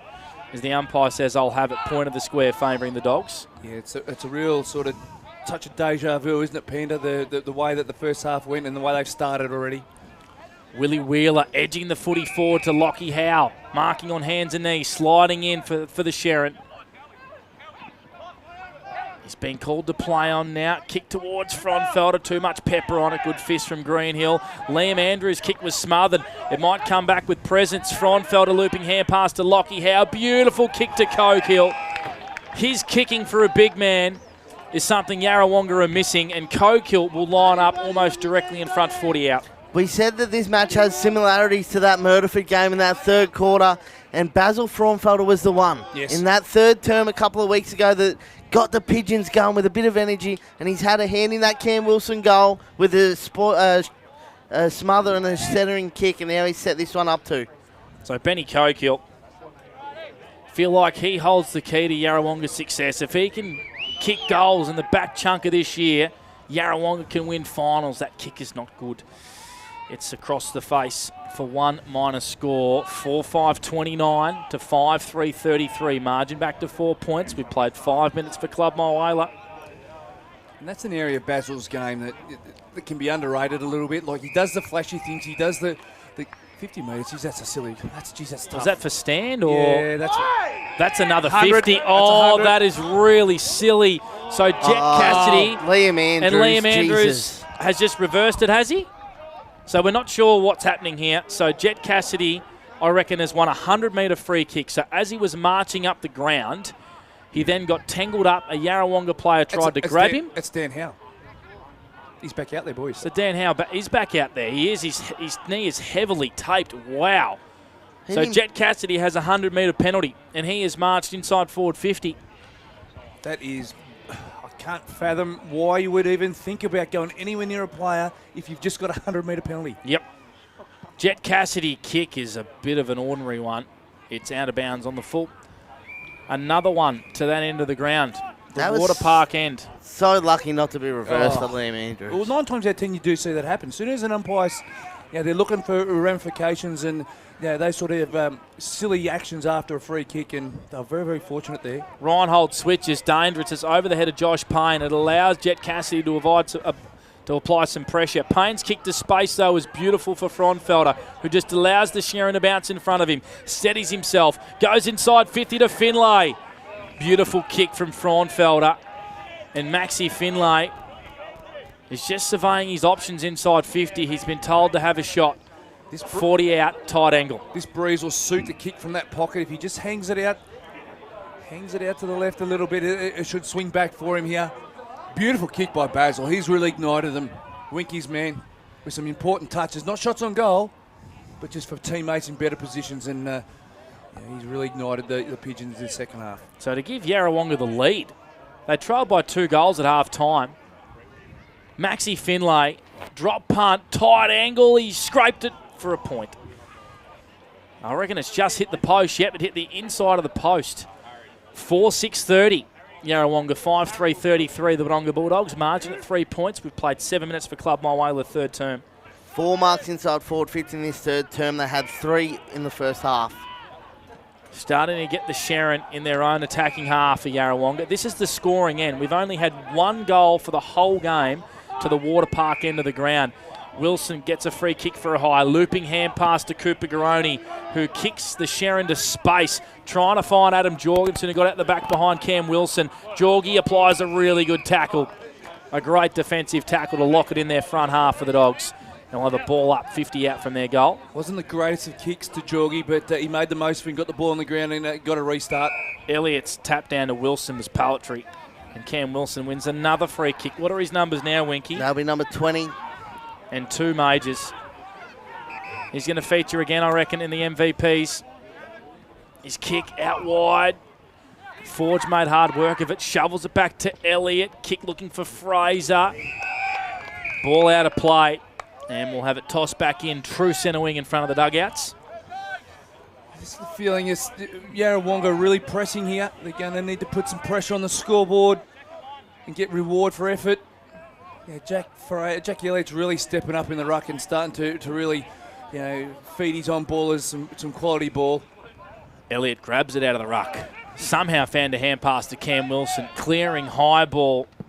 Floats forward 50 metres for Yarrawonga as Jet Cassidy's happy to see this over the chalk for a boundary throw-in at half forward here for Yarrawonga. We'll go around the grounds whenever you're ready, Winky, for Everton Farm Supplies. Find out what the closest. Now, 2 games that are down for live scoring. I think Albury and Lavington and North Albury and Myrtleford, the live scores are not working at the venues. Fraser on hands and knees. Oh, Ping for a throw. Ping for a throw. I'm not sure how you can confidently call that when you're caught wrong side of the contest. Anyway, Jet Cassidy with a bullet-like kick down the wing. Intercepted by Archie Jakes, who just fumbled the football and then tripped over. O'Sullivan of the Jack variety tackled. We'll have a ball up on centre wing. Safe to say we've got the good game, Blake, because the Rovers lead the Raiders 8-8-56 to 2-4-16, and the Magpies lead 67-23 over the Roos. And still live scoring issues at the other games? Correct. Can I ask a question, Pen? How does that happen? I don't know. I really don't know, but it's frustrating. Cooper Garoni found himself in a pocket of space, took a bounce, and his hand pass might just open things up here for Jack Thompson if the ball sits for the big boy. He balks one way. He's got bloody no idea what to do, Jacko Thompson. His kick is intercepted. It's not a great one by Lockie Howe, who's having a really big third quarter, is Lockie Howe. He's a quality player, isn't he? I just don't understand that the forward pressure and the forward run of a team, and then they give it to a ruckman standing still. So it's a free kick for a block here. It's going to go the way of Max Finlay, who was blocked in that contest. The boy from Barellan, we interviewed him last week. Oh, he's a ripper, wasn't he? He's a really good interview. He's not back behind the mark. He's not, yep, you're right, Bobby J. He is not back behind the mark as he tried to play on. And being a humble guy, he just tried to cut us off short there talking about him. That's how humble he was. He was prepared to break the rules to cut us short, but you can't do that, Maxie. 33-30. Wodonga lead by 3 points. That kick from Reinhold is a beauty to Cogill, who just put a palm in the back of his defender. Umpire didn't see it, and Cogill will line up for his First goal to make amends for the miss earlier, directly in front, 25 out. Yeah, he protected the space well. Hands in the back, yes, but I feel as though he protected the space really well. And the breeze blew it just perfectly. We had a good view. We could just see the pack rolling forward, but Kogel held his space. It took pretty much an uncontested mark in the end. It was a quality player, and you're right. This guy's been a good player for a long time, but just needs to take that next step, doesn't he, Panda? Certainly does. So the kick from Reinhold was a raking, beautiful kick with penetration. Coquille has to finish this off directly in front. He kicks it. It's important. And Yarrawonga have the lead by 3 points, 5-6-36 to 5-3-33. 10 minutes played for Club Mulwala. Third term for Wodonga MG.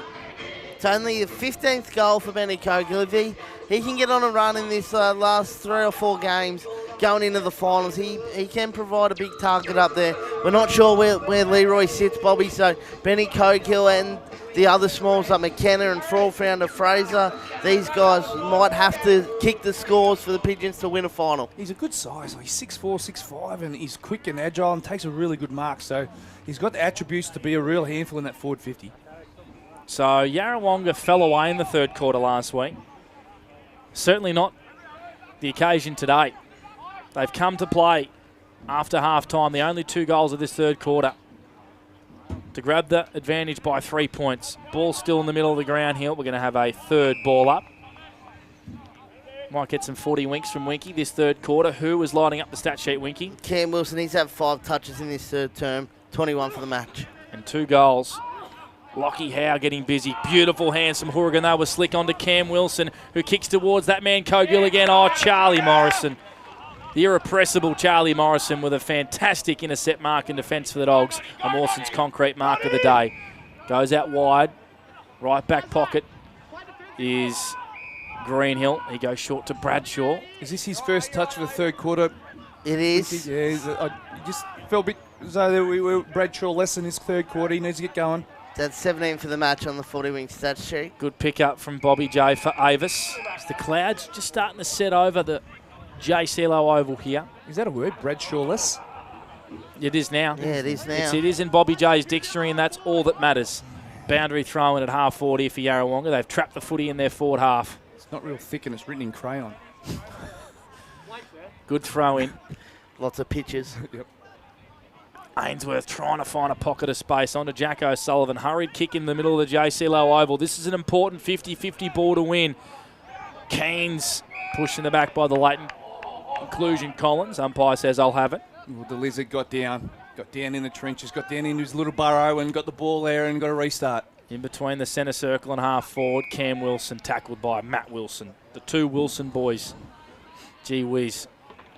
You'd hate to be a sharing in between those 2. Another ball up. Scrappy little period here in the third quarter. Bradshaw breaks the tackle. Went with a beautiful left-hand hand pass. Just opens things up for Ainsworth. Inboard hand pass to Wilson. Sold him up the river. Somehow got a hand pass away towards Bradshaw. Jakes comes in and he's tackled. Ball up just inside attacking 50 for the Dogs, who trail by 3 points, 36-33. 13 played for Club Mulwala. They just rugby scrummed that down the ground, didn't they? Bradshaw got the break from the stoppage and they just kept moving it forward. Ball up. Fraser. On to Howe. Off a step out of defence. The kick is fantastic. De Hourigan opens things up here for the Pigeons. Kicked Fraser, just bounced in front of him, made hard work of it. Reinhold tackled by Ainsworth. Can the Dogs force a turnover here? Or will Yarrawonga win the football back? Fraser, gritty on hands and knees. Wheeler edges it forward into the lap of Fraunfelder. He's tackled by Greenhill. Clever little tap through the legs there from Basil. Ford runs onto it, retreats to Reinhold, looks inside forward 50, kicks toward Lockie Howe, but it's not a great kick.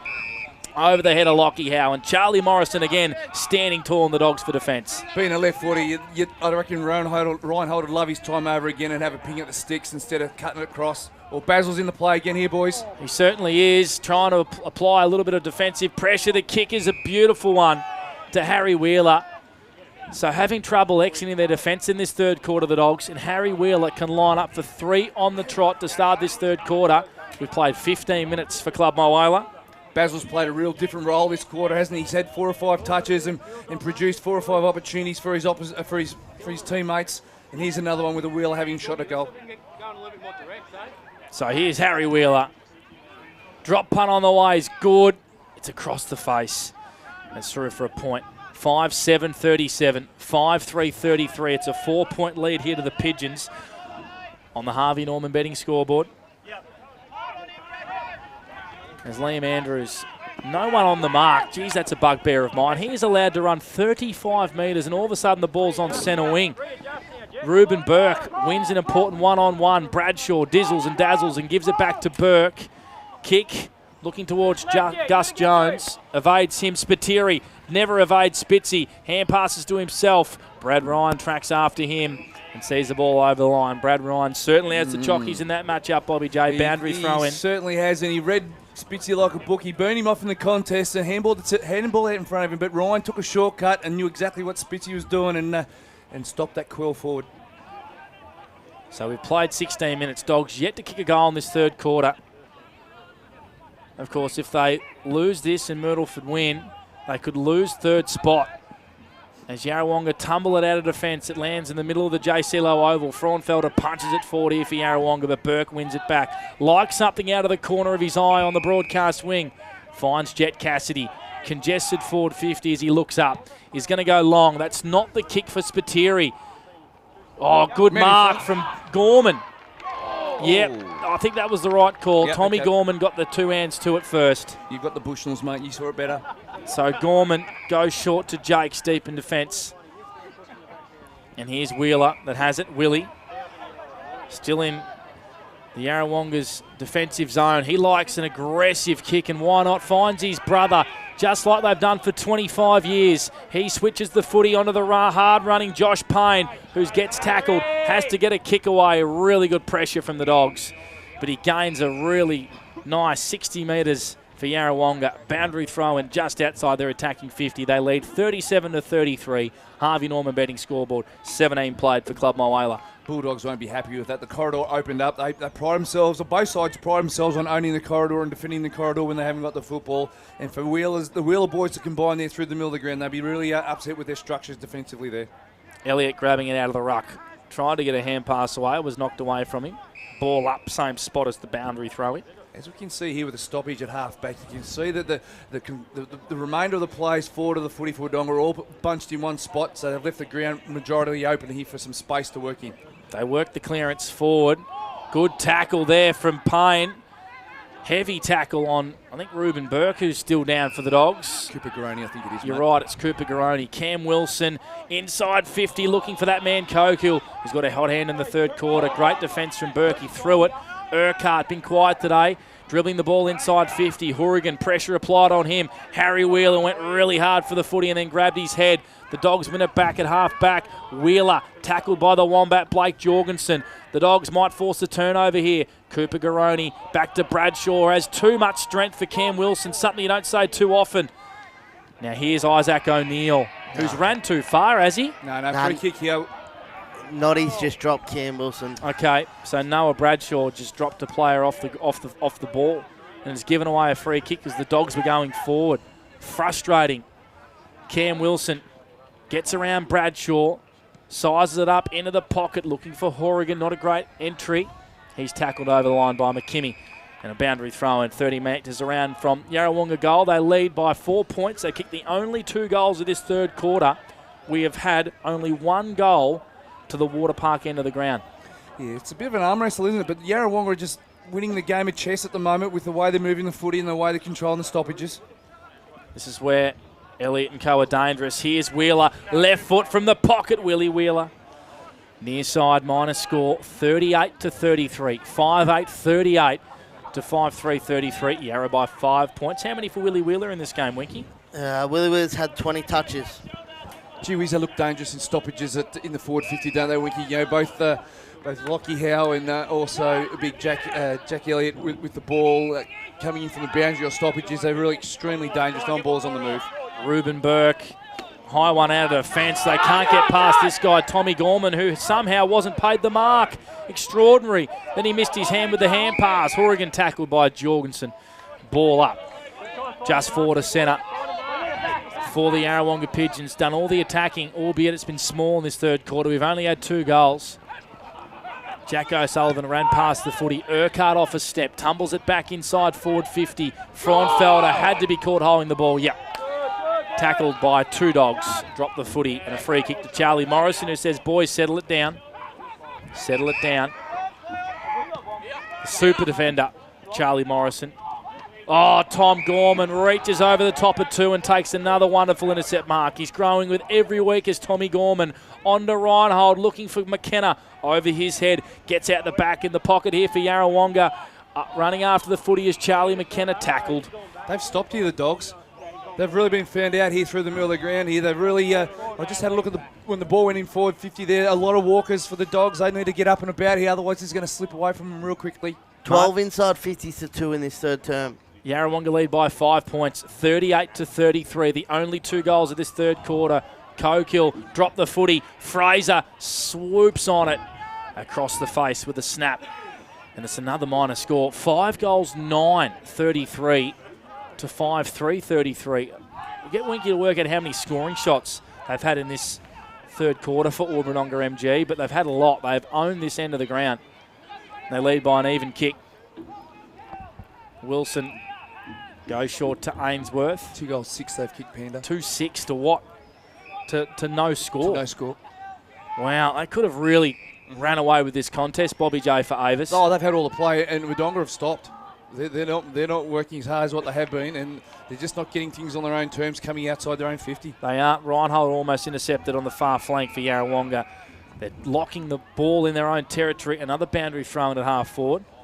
Might go around the grounds if we can, Winky, for Everton Farm Supplies. Whenever you're ready, my friend.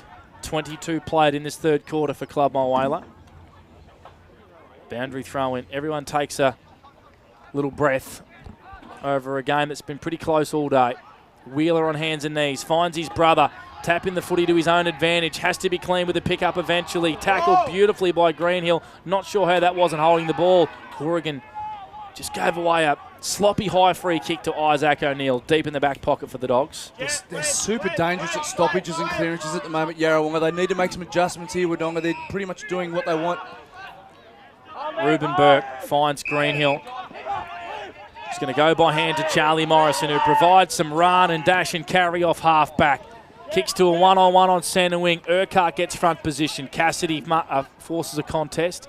McKimmie feigns to hand pass and jammed it on the boot, but he ran out of room. Boundary throw in. True centre wing in front of the Wodonga bench, in front of the Yarrawonga bench, rather. Round the ground for Everton Farm Supplies. North Albury, 8 goals, 5, 53. Lead Myrneford, 7-5, 47. And the Lamington Panthers, 8-4, 52. Lead the Tigers, 6-4, 6-5, 41. Elliott, beautiful ruck work. Bradshaw runs after the footy. Cam Wilson went by hand, but sold his teammate Payne into a little bit of trouble. We have a ball up inside 50 for the Dogs. A rare inside 50 Winky third quarter. This is only their third for the term. How many for Yarrawonga? Yarrawonga are up to 12. That's why you're the best. David Dawson Wink, the People's Midget. Urquhart wins the football here for Yarrawonga. Burke, good kick, finds Cassidy. On true centre wing in front of the beautiful grandstand club rooms here at the Yarrawonga JC Low Oval. Cassidy's kick isn't all that great. It's not a great entry at all. No. It's not how the forwards want that footy going inside 50 as Dan Howell marks in defence for Yarrawonga. Unfortunately, Panda, they're going to have to, because at that play, they're all stagnant. There wasn't a Wodonga Bulldog moving laterally or down the line. That's all he had to do. The only option he had was kick it down the line. Fraser's kick finds Urquhart. In between the boundary line and the centre square. True centre wing. High one inside forward 50. Finlay gets front position. O'Neill happy to see this across the chalk. The Dogs will do some more defending. Boundary throw and attack here for Yarrawonga. Both Winky and I both saw out the corner of our eye, Max Finlay had 30 metres by himself, and it wasn't for Jai Hymas leaving his man to spoil. He would have had an uncontested mark 30 metres out from goal. 39-33. Yarrawonga lead by 1 straight kick. Done all the scoring, 8 scoring shots to nothing in this third quarter. Horrigan meeting the sandwich, tackled by 2 Dogs. Then he applies a tackle, ball up just outside Yarrawonga's 50 zone. 25 minutes played for Club Mulwala. We've only had 2 goals in this third quarter, so there can't be long left. Elliott grabs it out of the ruck. Hand pass intercepted by Cassidy. Went without the football. Wilson tackled by Bradshaw. And he's given away a high free kick. That's stiff. But when you put your head over to Sharon, you get looked after. Cam Wilson wants to open up the corridor. Finds Reinhold. This kick will be good. Bullet-like kick. I put him under the pump. Has been intercepted by Mattress Wilson. As the siren sounds to end, a quarter dominated by the Yarrawonga Pigeons. They trail by 2 goals at half-time. They now lead by 1 straight kick into the final change. 5-9-39 to 5-3-33. Stay with us on Edge FM's O&M Live. The final corner on the other side of this. It's O&M Live, where you won't miss a thing. Clear. Thanks, mate.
SS&A, this is your place.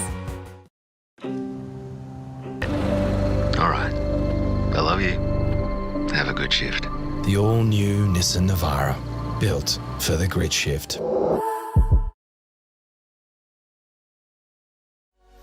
What's your future look like? Where do you want to be? Whatever it looks like, with GoTAFE, you've got this. Get real skills for real jobs and careers right now. Search GoTAFE today. The Ovens and Murray Football League is proudly sponsored by Opal. Thinking packaging? Discover Opal.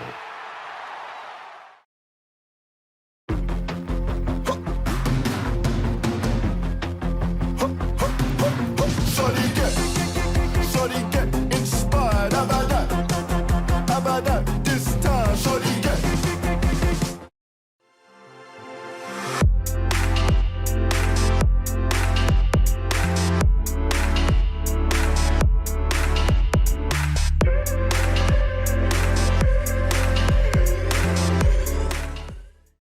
Explore where your new home begins. Discover our designs. Discover local land. Discover what's possible. Visit Sundancer Homes' new sales centre and showroom at 482 Kiowa Street, Albury.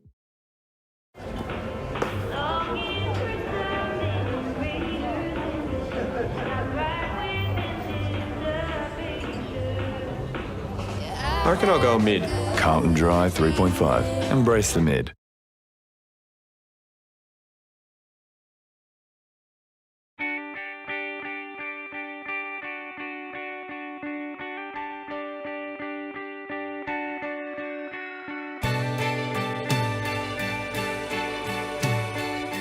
No one celebrates life like you do. At Tobin Brothers Funerals, we're here to help you celebrate the life of your loved one, your own special way. Tobin Brothers Funerals, celebrating lives.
Adroit Insurance and Risk, your local insurance advisor, able to tailor insurance programs to support your business. And we're proud to support our local community.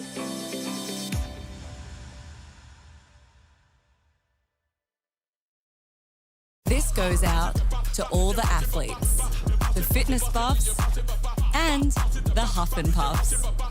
On your marks, get set. Find your perfect fit at the athlete's foot.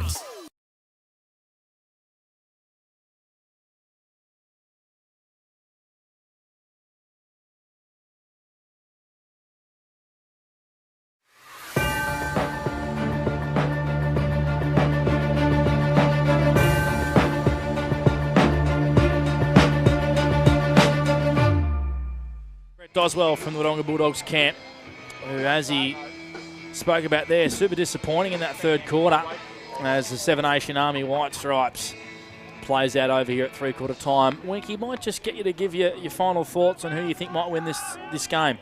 Well, momentum would say Yarrawonga, but I'm going to back the Bulldogs in. There's something about this side. They're full of grit, but in saying that, so are the Yarrawonga Pigeons. It's going to be a terrific last quarter, even though it's only 5 goals each. It's been a bit of a drag, but I reckon we're in for a great last term, Blake. So around the grounds for Everton Farm Supplies, 54 all between Myrtleford and North Albury at the McNamara Reserve. Wangaratta 86, Corralugland 31, Yarrawonga 39 to the Dogs 33 here, and Albury 53, Trail Lavington 59. So some close games here as we kickstart the fourth quarter, all thanks to KFC here on O&M Live. Here's Harry Wheeler. Goes by hand to Zach Fraser. Can they kick one straight away? In a hurry, has to get a hand pass away. Charlie McKenna stops props and then goes back to Willie Wheeler, who's going to bring rain with that ball. High up and underlands in the goal square. Floating in here is Fraunfelder. Tried to get a kick away. Co-kill on the last line. Good rush behind by Isaac O'Neill. And the Dogs breathe a sigh of relief. They trail by 7 points. Yeah, that would have been a disastrous start for the Dogs with them trying to get back into the game somehow, and they're going to have to make some serious changes in the way they move the footy, as we heard Doswell just say there at three-quarter time. They're very stagnant towards the second half of that quarter, weren't they, Winky? They just failed to generate any ball movement that produced positive football, so they'll be looking at doing something different this quarter in regards to that. Both sides trying to win the Sharon here. Yarrawonga in attack, Wodonga in defence. Remember, they are going to the scoring end, though, Bobby J. Yeah, the they Dogs. certainly. I'm just trying to see if there's been any changes. I know last week they swung a couple of changes that helped them move the ball a little bit freely, with Burke going into the ruck and Charlie Morrison moving further up the ground, so there might be a reason for change. Dan Howe looks very, very properly on that left knee, lads. He didn't play any minute in the second term. Here's Wheeler onto Fraser. On the run, across the body, hits the post. Hits the post as our man Zachy Fraser. 5 goals, 11. They have kicked 2 goals, 8 since half-time, have Yarrawonga. 5-11-41 to 5-3-33 margin at 8 points. I like him up around the footy a lot. Young Fraser, he's a real footballer, isn't he? He's a genuine midfielder, and I think there's a role for him in the future, playing more time in the middle. I think there's a role for him at higher footy. Yeah, that too. Bobby J. As Wilson has the ball at half back. Hugs the wing, goes down the line. Good body work from Jack Thompson. Get rid of Lizard Keynes. Left foot kick. Ask a few questions though. Cam Wilson tackled immediately by Noah Bradshaw as Wodonga forced the ball across the line for a boundary thrown at half forward. They trail by 8 points. 2.5 gone for Club Mulwala. Fourth quarter for the Colonel, the greatest chef on earth. Up there with Jamie Oliver, is he? And all those guys. Gordon Ramsay. Boundary throw in. Elliott down to Wheeler, tackled straight away. Gee, Wodonga need Noah Spiteri to just have five minutes of magic. They need something from Spitty today. He's on a really good defender. And I'll be very surprised if it continues on, if he is not named best to field for Yarrawonga. You did right. Well, from memory, there's only been 2 games. I reckon Joel Smith got him, and I reckon, was it Jordan Ayres? Yep. Over the last 2 years. That's held him goalless. Another ball up in the same spot, just in between the point of the square and the 50, favouring the Dogs here.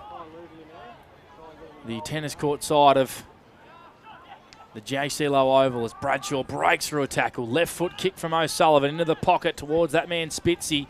Brad Ryan punches it over the line for a boundary throw in.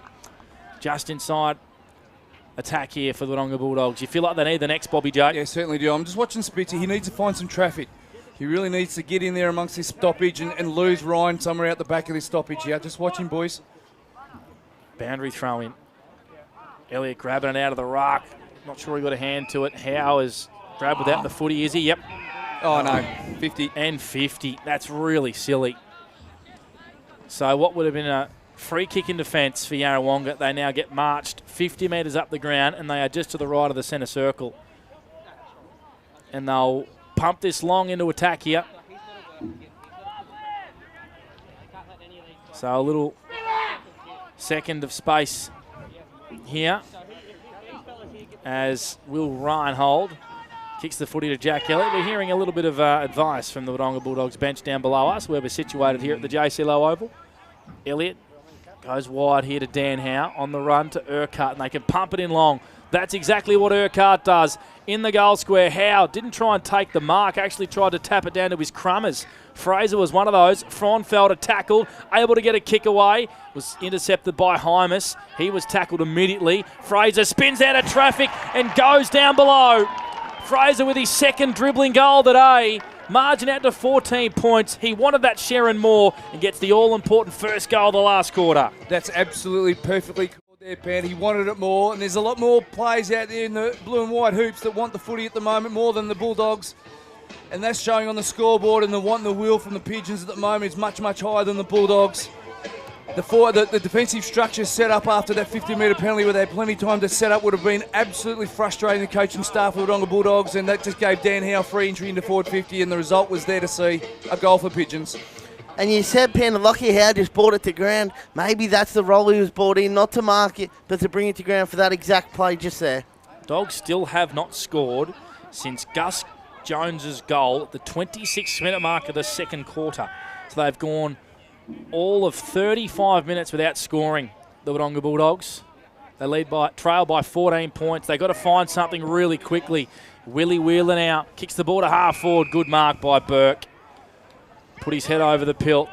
Took a really good intercept mark. Goes wide here to Cassidy, getting up and down the wings onto Bradshaw, who's run hard all day. He pops it over the top to Jet Cassidy, who has to track back in on his right. Takes a bounce. Goes into the pocket towards Wilson. Got two hands to it.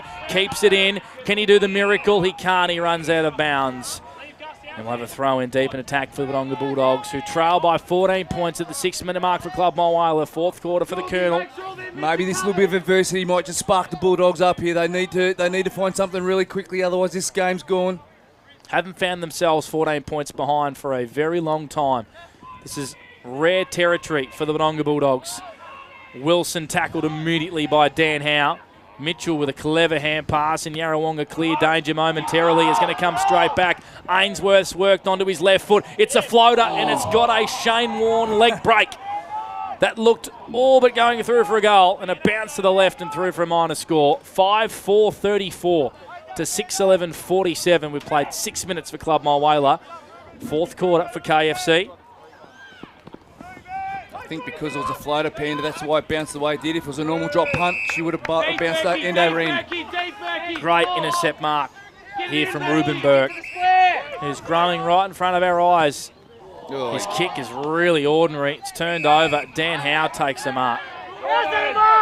Down low does Dan Howe. He's in the left back pocket. Kick is not great, looking for Urquhart, who was the hand between two bits of bread. Wilson had to get rid of it straight away. Tackled by Jet Cassidy, brought to the ground. Big pack of players. Oh, Ruben Burke's taken his third intercept mark in the space of 5 minutes. Oh, gee whiz. Kick puts Bradshaw under the pump, and he gets a bad bounce. Bailey Frauenfelder swoops on it. His kick is disappointing. Vacant goal square. All he had to do was chip it, and it got a bad bounce. It's not a bad play, though. It's a boundary throw and deep in attack for the Pigeons. If you've got a bloke like Howe doing the ruck work, it's alarm bells big time here. The surrounding plays around this stoppage for Wodonga need to be on their game here, because I'll be watching Fraser. That's who I'll be watching. Boundary throw in. Howe grabs it out of the ruck, got a little kick away, falls fortuitously here to Bailey Fronfelder, tapped over by a goalkeeper in Liam Andrews. Geez, they're hanging in here, aren't they? Really? They certainly are. The margin is 14 points again. 6-12-48 Yarrawonga, 5-4-34 the Dogs. As they bring it deep out of defence through Morrison. Howe floats across to intercept. He couldn't really stay on that knee. He looks pretty sore and ginger, Dan Howe. Boundary throwing in front of the benches. Basil Fromfelder kicked that one on the run. He was running all the way down the main street, I think, Bobby J. He was. He would have had the shirt off above his head down the main street, giving it everything he had. He would have had more than the shirt off. It would have been Starkers, I reckon, Basil. Beautiful tap from Elliott down to Harry Wheeler. Urquhart didn't get rid of it properly. Wilson dizzles and dazzles and gets around Cam. Left foot kick in the corridor looking for Spiteri. Good fist from behind from Ryan. He's worn him like a glove all day. And Yarrawonga have the numbers in the corridor through Forge. High one to half forward. Oh, good fly from behind from Burke. Cokehill brought it to ground, though. Andrews swung around in the tackle, holding the ball. Free kick to Bailey Fronfelder, who can go back and almost ice the game, you'd think, for Yarrawonga. He'll kick from 50 out directly in front. No, he plays on. Good option. Good option finds Jordan Urquhart. 45 metres outside angle. I think you'll find that free kick is for insufficient effort. He just surrendered in the tackle and wasn't trying hard enough to get rid of the ball, Andrews, and the free kick followed. And Basil, geez, he's played a selfless game at times today where he's, in previous weeks, he's gone on and had a shot at goal, but geez, he's distributed the ball 6 or 7 times in this second half and been really positive for his team. He's had a massive month, Geordie Urquhart. This to almost put the game to bed, you'd think. Kick on the way, the drop punt just fades late to the right-hand side. And Wodonga are still in with a chance. 6-13-49. Yarrawonga 5-4-34. All thanks to border switchboards. They're just not putting away, are they, Panda? They're just leaving them in the game here, and in combination with the way Wodonga are playing, Yarrawonga just can't seem to put them away. McKimmie, high one to half forward. All of a sudden the Dogs have moved the ball pretty quickly. Here's Blake Jorgensen tackling Josh Payne. Here's the Lizard. In fact, it's Archie Jakes. They look strikingly similar. Goes by hand to Cam Wilson, right him down for another one. Ball goes down the wing. Here's Finlay. Streams forward here for Yarrawonga. Like something in the pocket. It's Basil Fronfelder. Oh, he went to play on, Basil. Basil went to play on out the back. The two Dogs went to tackle him. The umpire says, go back behind your bark, Basil, and he will line up directly in front. Wasn't that a fantastic kick for Max Finlay? That was beautifully weighted. Basil Fromfield didn't break stride and took the mark. And if it wasn't for the old two Dogs chasing him down, he would have had a shot on goal, and then he was down the main street. Don't you worry about that. This is the reward for Basil's selfless acts this second half. So Bailey Fronfelder to extend the margin out to 21 points and to keep Yarrawonga's top 3 hopes alive. He kicks it and he loves it. Bailey Fronfelder celebrating a major. Margin out to 21 points. And here's the gambler, Kenny Rogers. No, he certainly deserves that one. He's been selfless in this second half. And once again, Bob Jackson, he's been the one that's given him a bit of a spark. And the others have come with him. Him and Cam Wilson did it a couple of weeks ago against Murderford. And they've done it again today in this second half. Yeah, the danger signs are there. Wodonga need to really make some adjustments and they've thrown Spitzy in the middle, so there's move number 1, fellas. So we'll just keep an eye on what else happens here. The reality is Wodonga have kicked 1 point in a half of football so far. They cannot score. They're being strangled, and they don't have many options inside attacking 50. And this is the Hudson Groney effect, whether you like it or not. Harry Wheeler out of the middle for Yarrawonga, straight into the midst of Charlie McKenna. Delivery was excellent. Straight out in front of McKenna, and he will line up to extend the margin out to 27 points. I don't like disagreeing with you too much, Panda, but I think the problems were further up the ground. They haven't won a clearance. They can't win the ball across half-back, so they're entailed, points the finger at the not being able to score. I just don't think they've been able to exit their D50 or control those stoppages and clearances moving forward. So I think the problem's there. Charlie McKenna. Kick on the way is straight. It's really good. And Yarrawonga are running away with it on their home deck. They lead by 27 points. They've got 8. And the game is all but over now, Bobby J. Oh, you're certainly right. This is a carbon copy of the Murderford game. They've really they hung in the game until half-time and really took the sting out of it to a certain degree, and then really come out and pressed hard. And they've got the rewards. They probably should have been further in front of three-quarter time, but now they're just getting the just rewards now. I can't say enough about Jack Elliott and his game in the middle. I think he's been fantastic. Couldn't agree more, Bobby. Big man Mountain has dominated all day. And again. Out again, and there's Harry Wheeler. This time it's intercepted across half forward by Matt Wilson, who's been a little quiet today. Can't do it every week. He goes by hand to Andrews. This guy's been great. Bradshaw pops it over the top to Greene, who just fumbled, and it allowed Yarrawonga to put a bit of defensive pressure on. His kick was off the side of the boot, inside 50 towards Cooper Garoni. Here's Ryan, who's been excellent in defence all day. Inboard hand pass was partially smothered by Cooper Garoni, who put his head over the Sharon. Dogs want a free kick. Umpire says play on. There's Jaden Forge hugging the boundary line. Good mark by Charlie Morrison. In front of the club rooms. Opens up the middle of the ground with a beauty to Cohen Ainsworth. Corridor kicks nice to Spiteri. Found himself in a little bit of space, Noah Spiteri, who's going to want to play on pretty much straight away. Now he's called to play on. Yarrawonga were all over that from Noah Spiteri. Kick intercepted by Gorman. Here's McKimmie. Retreats back to Payne. He's going to want to fumble this over the line smartly. Yarrawonga defence has been excellent all day. Boundary throw in just outside attack for Wodonga. They've been in sync, haven't they, all across the ground. Led by Cam Wilson right from the word go. Him and Jack Elliott have really formed a good combination throughout the day, and the Wheeler boys have just done what they do every week. Hard nose, head over the footy, played their roles. Been outstanding, that midfield brigade. Toss back in. Hacked out of there by Yarrawonga. Lands on centre wing. Horrigan has been okay in his first game. His headband has just trailed on his ponytail. It's come off his head. Now it's dropped on the ground. Poor Jacko. Boundary throw in on the far side. You mentioned the Wheeler boys, Bobby. I think Harry's been outstanding after having probably a couple of quieter weeks by his lofty standards. He's been really good today, in and under and everything. Here's Willie on cue, Winky. Straight down the middle, bouncing ball. Almost evades O'Neill. McKenna came through like a steam train, wanted the Sharon, beelined it. Hand pass it to space. Fraunfelder was pushed off the footy and the Dogs win it back. Ainsworth, in fact, that was Isaac Cassidy. Leapt up with the Dukes, wasn't able to mark. He tumbles it forward here to Spiteri, who's been super quiet. Spitzy kick towards Jorgensen was good, but Payne was up to the challenge from defence. Horrigan. Yarrawonga worked this out down the line. Forge's kick, though, is going to be turned over. Andrews just fumbled the footy, and look at the Pigeons forward of the footy. Harry Wheeler likes something at half forward. It's Ben Cogill. Morrison, bit of work to do in defence. Cogill's got two to beat. Was he grabbed without the footy? Umpire says no. Good work by the big boy, who traps it inside Yarrawonga's attacking 50, where they can set up with a forward stoppage. Defensively, they've worked so well together as a unit today, Yarrawonga, haven't they? All across the ground, the midfielders push back and help out. Yeah, even Charlie McKenna was in that D50 there helping out his defensive unit. That's a team effort. They lead 61-34, 27 points the Yarrawonga lead by. At the 16th minute mark for Club Mulwala, they have kicked 5 goals in a row, and Wodonga have not kicked a goal since the second quarter. They led by 2 goals at half time. They now trail by 27. Here's Fraser, likes the lead in the pocket, and it's a beauty. Straight into Benny Cogill, a bullet, you can't defend that.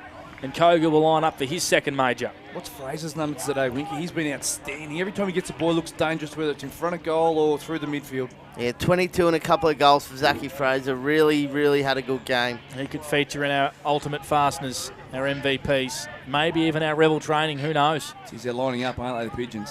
Wilson, Fraser, Elliott. That's up to you, Bobby J. Yeah, thanks, boys. That's up to you. So Benny Cogill, tight angle. He'll make contact with the Sharon from about 40 metres. It is straight through the middle from Benny Cogill.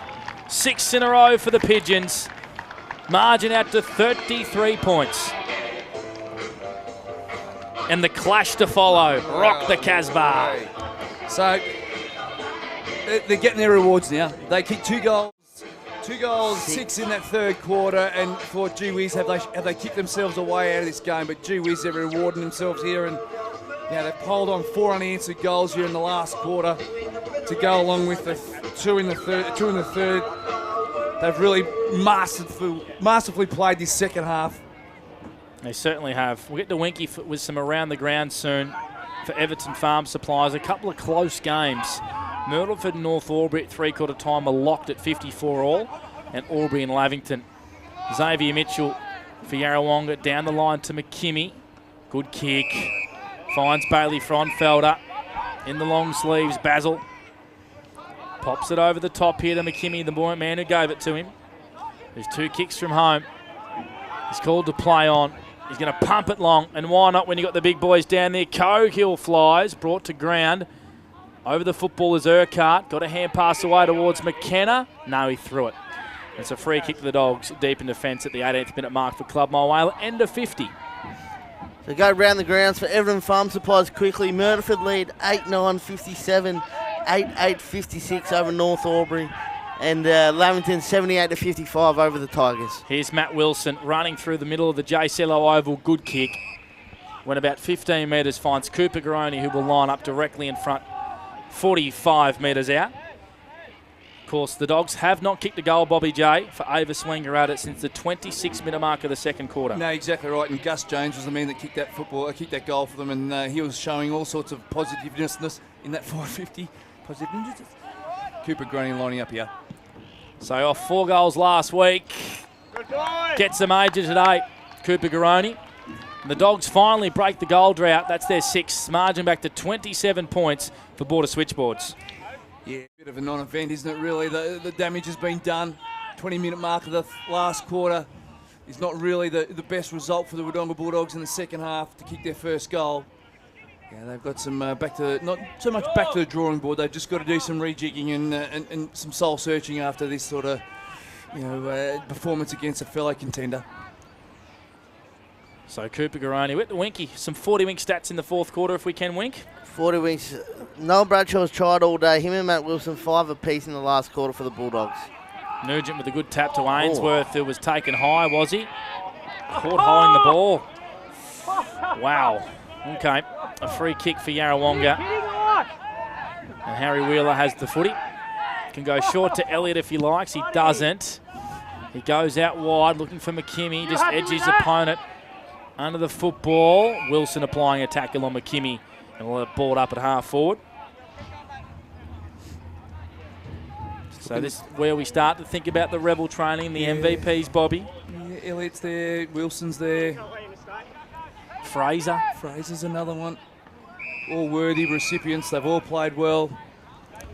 So they've got another boundary throw in the same spot as before. Ryan as well. Half forward here for Yarra.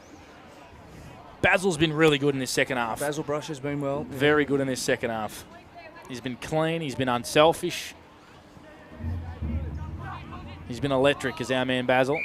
Another ball up. I'd love to have live stats to see what sort of day Jack Elliott's had around the ground. He's been fantastic. Well, that's what we can ask a Winky maybe next week. He's had shitloads. He's had a lot, hasn't he?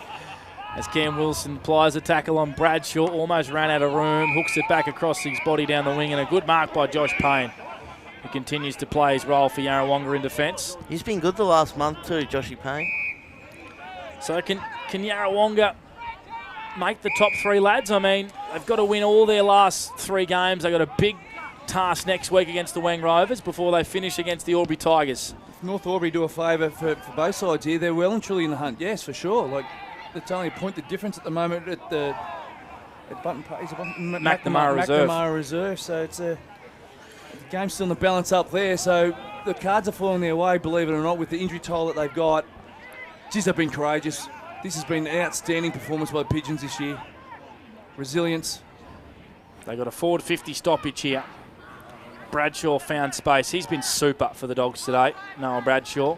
Oh, Fraser takes an intercept mark. It was a quick little kick out of the pack from the Dogs, and Fraser jumped over his own man to take the mark, and he will line up for his 3rd goal. And I tell you what, I don't like to put pressure on anyone, but if he nails this one, it'll be a tough gig not to give him the rebel training. Yes, you're right, mate. You're looking at me there for a bite, weren't just you? For something. You were just swept up in the game, Bobby J. I'll just think of what Luke Francis would be saying right now. He'd be proud. He'd be like a proud uncle, wouldn't he? Zach Fraser will load up from 48 metres. Brings it back beautifully. Does it have the journey? It doesn't. It's kept in play, though. Good tackle applied on Hymus. Yarrawonga getting a little quick kick away. I reckon Archie Jakes blocked Max Finlay's kick in the end. He did. He stopped it going through from a goal. And it's through for one minor score. So 68 plays 40 at the 23rd minute mark for Club Mulwala. Fourth quarter for Border Switchboards, Bobby J. Yeah, I'm just having a look at Zach Fraser's numbers. They're pretty impressive, and he's been dangerous every time he gets into the footy. Gus Jones applies a tackle on Tommy Gorman. I'm just looking at the big fella. He just tirelessly. Jack Elliott.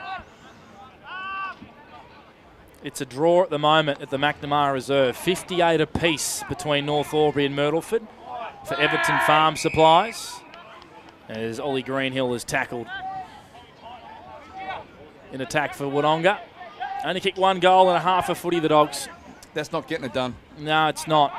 Unfortunately, their midfield has been pretty disappointing, I think, and also their forward options just haven't been dangerous. This man's been good. Burke, good kick. Finds Charlie Collins on a searching lead, who just grabs his right hamstring, the young man. Cramp. Maybe some cramp, maybe a hammy. Goes wide. Good grab by Jones, who's eventually juggled the ball across the line. We'll have a boundary thrown in the pocket here for the Wodonga Bulldogs at the 24th minute mark. Yarra lead by 28 points for KFC. Right in the shadows of the trees here, and it's the death knell. They're not too far off the final siren. Wodonga would want to finish strong, but yeah, Jack Elliott's been fantastic. Wins the clearance there for his Pigeons. Brad Ryan clears danger for Yarrawonga. It's picked up by Harry Wheeler. He looks up, he sees Charlie Morrison as the only dog, and that's where the ball has to go. So Charlie Morrison, his kick is not all that great. It's out of bounds on the full, or it's an intercept mark. Take your pick. Archie Jakes has the ball at half-back. Around the ground sit for Ken Winky for Everton Farm Supplies. Still a draw up at McNamara Reserve, 58 apiece. Between Myrtleford and North Albury. Myrtleford and North Albury. Will Christie's kicked 8 goals for the Rovers, 2 against the Raiders. Righto. You keep us updated every minute or so, because of course we'll be broadcasting loud and clear into Myrtleford as we speak. On Edge FM, boundary throw-in right in front of our commentary box, to the right of the club rooms here at the JCLO Oval. And Benny Kogel just got absolutely squashed by Big Jack Elliott. Landed flush on poor old Benny Kogel then. That's someone I would not like to be under. No. Boundary throw-in is going to be asked to be called in again by the young man. Throw it in, champ. Nice and high. Beautiful throw-in by the young man. Jack Elliott, good tap down to Greenhill. Jams it on the boot. In towards Gus Jones from behind. Jorgensen almost claimed it. Socket off the ground by Brad Ryan. Lands in the middle of the JCLO Oval. Running onto this football with pace was Hourigan. Hymas won a clean Sharon. Dogs flicking around by hand. Andrews now has 2 Pigeons to beat, and he's dived on the football, and now he's in trouble. And Cam Wilson will be the recipient of a holding the ball free kick here for Yarrawonga. His numbers again, Winky. This is number 31. He's kicked 2 goals as well. Hard to argue with that, isn't it? Jeez, we've just had a one from the left. Yeah, it's really hard to argue with Cam Wilson's numbers. He might poll a few votes in the Morris. Cam Wilson, he's had a really good 5 or 6 weeks. Yeah, he certainly has. He was outstanding last week, wasn't he? The siren sounds, and Yarrawonga claim a scalp in their run towards September. And the Dogs lose their first game in a very long time. Yarrawonga 9-14-68 over Wodonga 6-4-40 to keep their top 3 hopes alive. A big win by the Pigeons on home soil. David Wink. 22 and a half minutes gone up at the McNamara Reserve. It is still a draw, 58 apiece. So you keep us updated with that one whenever you can, please. So if North Albury beat Myrtleford, it'll do both the Dogs and Yarrawonga a big favour. Certainly will. As the Yarrawonga Pigeon songs rings over the JCLO Oval. Just some of those final numbers, if you can, Winky, for each side, please. You give me a second to add them up, Blake. Okay, Winky. So around the grounds for Everton Farm Supplies, Wangaratta lead Corridor by 80 points. The Rovers lead the Raiders by 97 points, and Lavington are beating Albury by 20 points, 79-59. Still 58 apiece at the McNamara Reserve between North Albury and Myrtleford. If it's a draw up there, Panda, that's going to help Myrtleford over Wodonga with that top 3 finish. Okay. It certainly will. So Bobby J is heading down to the boundary. He'll find our Rebel Training Player of the Day. Of course, Zach Fraser in with contention. So is Cam Wilson, Jack Elliott. I think there's three. There's only three that can win it. Cam Wilson, Jack Elliott, or Brad Ryan. They're the three for me. What about Zach Fraser? Zach Fraser as well. There's four. Okay. There's four it can be. I'm glad you opened your eyes a little bit, Winky. One of those is going to be very stiff to miss out on our MVP votes, I think, Panda. Noah Spiteri, of course, kept goalless, I think, for the first time this year, as Bobby J slowly makes his way out to the middle of the JCLO Oval. Just make sure you remind Michael Gibbons that was certainly Gus that rode him off, please. Whenever you see him, thank you. Stop being so paranoid, mate. Hold on, lads. North Albury has kicked a point. North Albury are up 59-58, 24 and a half minutes gone. So we'll keep you updated with that score. Bobby J, who you got, my friend? Yeah, I'm just working my way down here. Over here, Kenny Wilson. Well done, mate.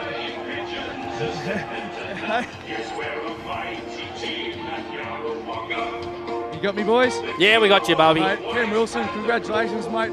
Outstanding performance today, mate. Good team effort all day.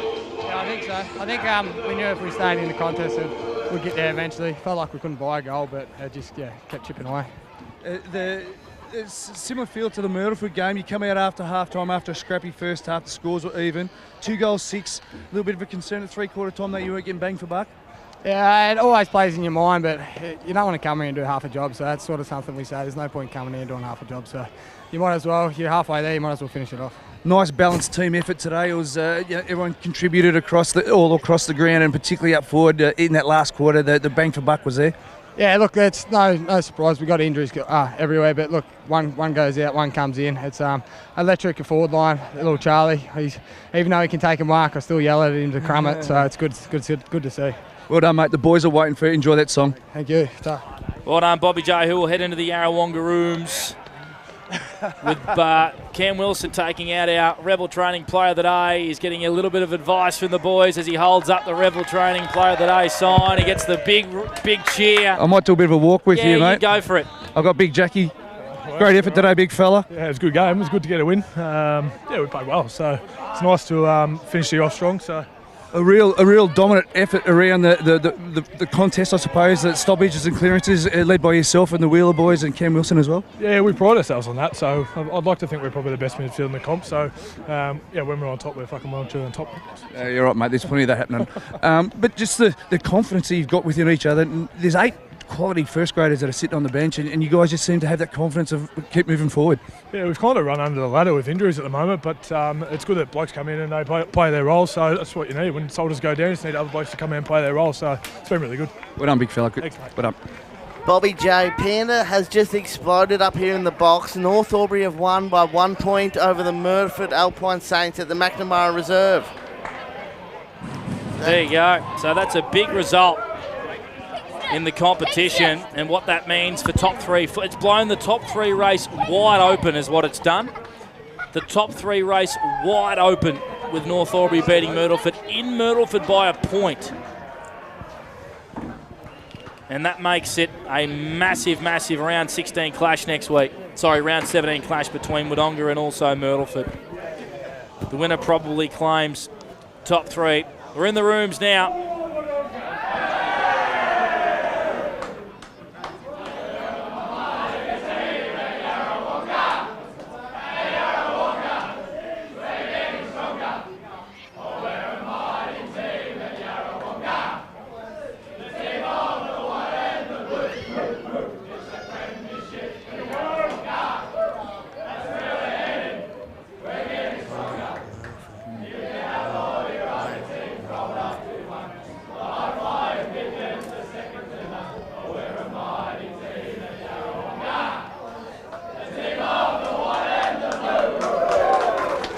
Yeah, they were a mighty team. I've got a scoop here for you, Panda. Go for it, Bobby J. I've got Mickey Gibbons here. Panda is filthy with you, mate. He seems to think that Gus McLeod's written you off, not him. Oh, it was Gus, actually, wasn't it? Thank you very much, I do apologise. Well, there was no rebuttal though, was there, for Panda? We'll be back next week too, boys. Good man. We'll take a break. Gibbo's a great man. Yarrawonga win by 28 points here at the JCLO Oval over the Wodonga Bulldogs. North Albury beat Myrtleford by a point. that has blown the top 3 race wide open here in the Ovens and Murray. Stay with us, our halftime show on the other side of this, our full-time show rather for Batolis. It's O&M Live, where you won't miss a thing.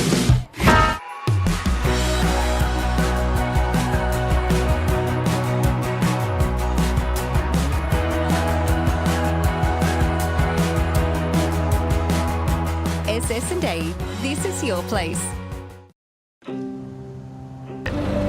All right. I love you. Have a good shift. The all-new Nissan Navara, built for the grid shift.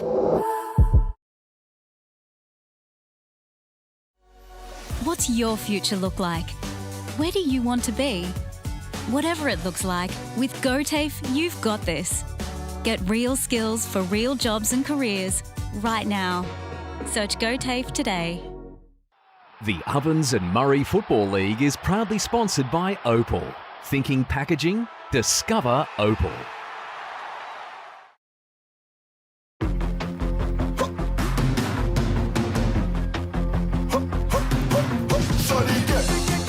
Shorty get inspired. How about that? How about that? This time, shorty get.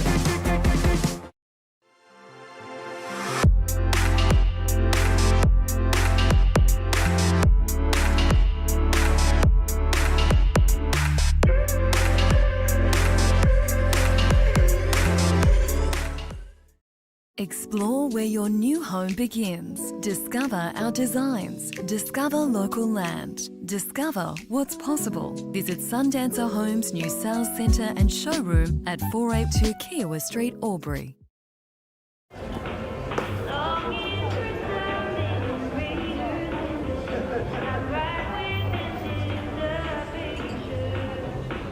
I reckon I'll go mid. Carlton Dry 3.5. Embrace the mid.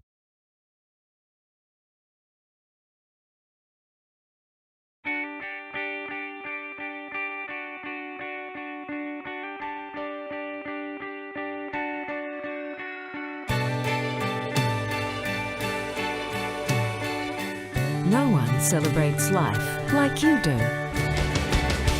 At Tobin Brothers Funerals, we're here to help you celebrate the life of your loved one, your own special way. Tobin Brothers Funerals, celebrating lives.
Adroit Insurance and Risk, your local insurance advisor, able to tailor insurance programs to support your business. And we're proud to support our local community.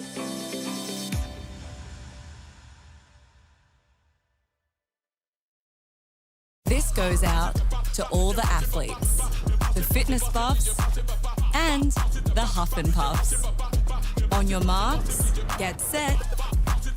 Find your perfect fit at the athlete's foot.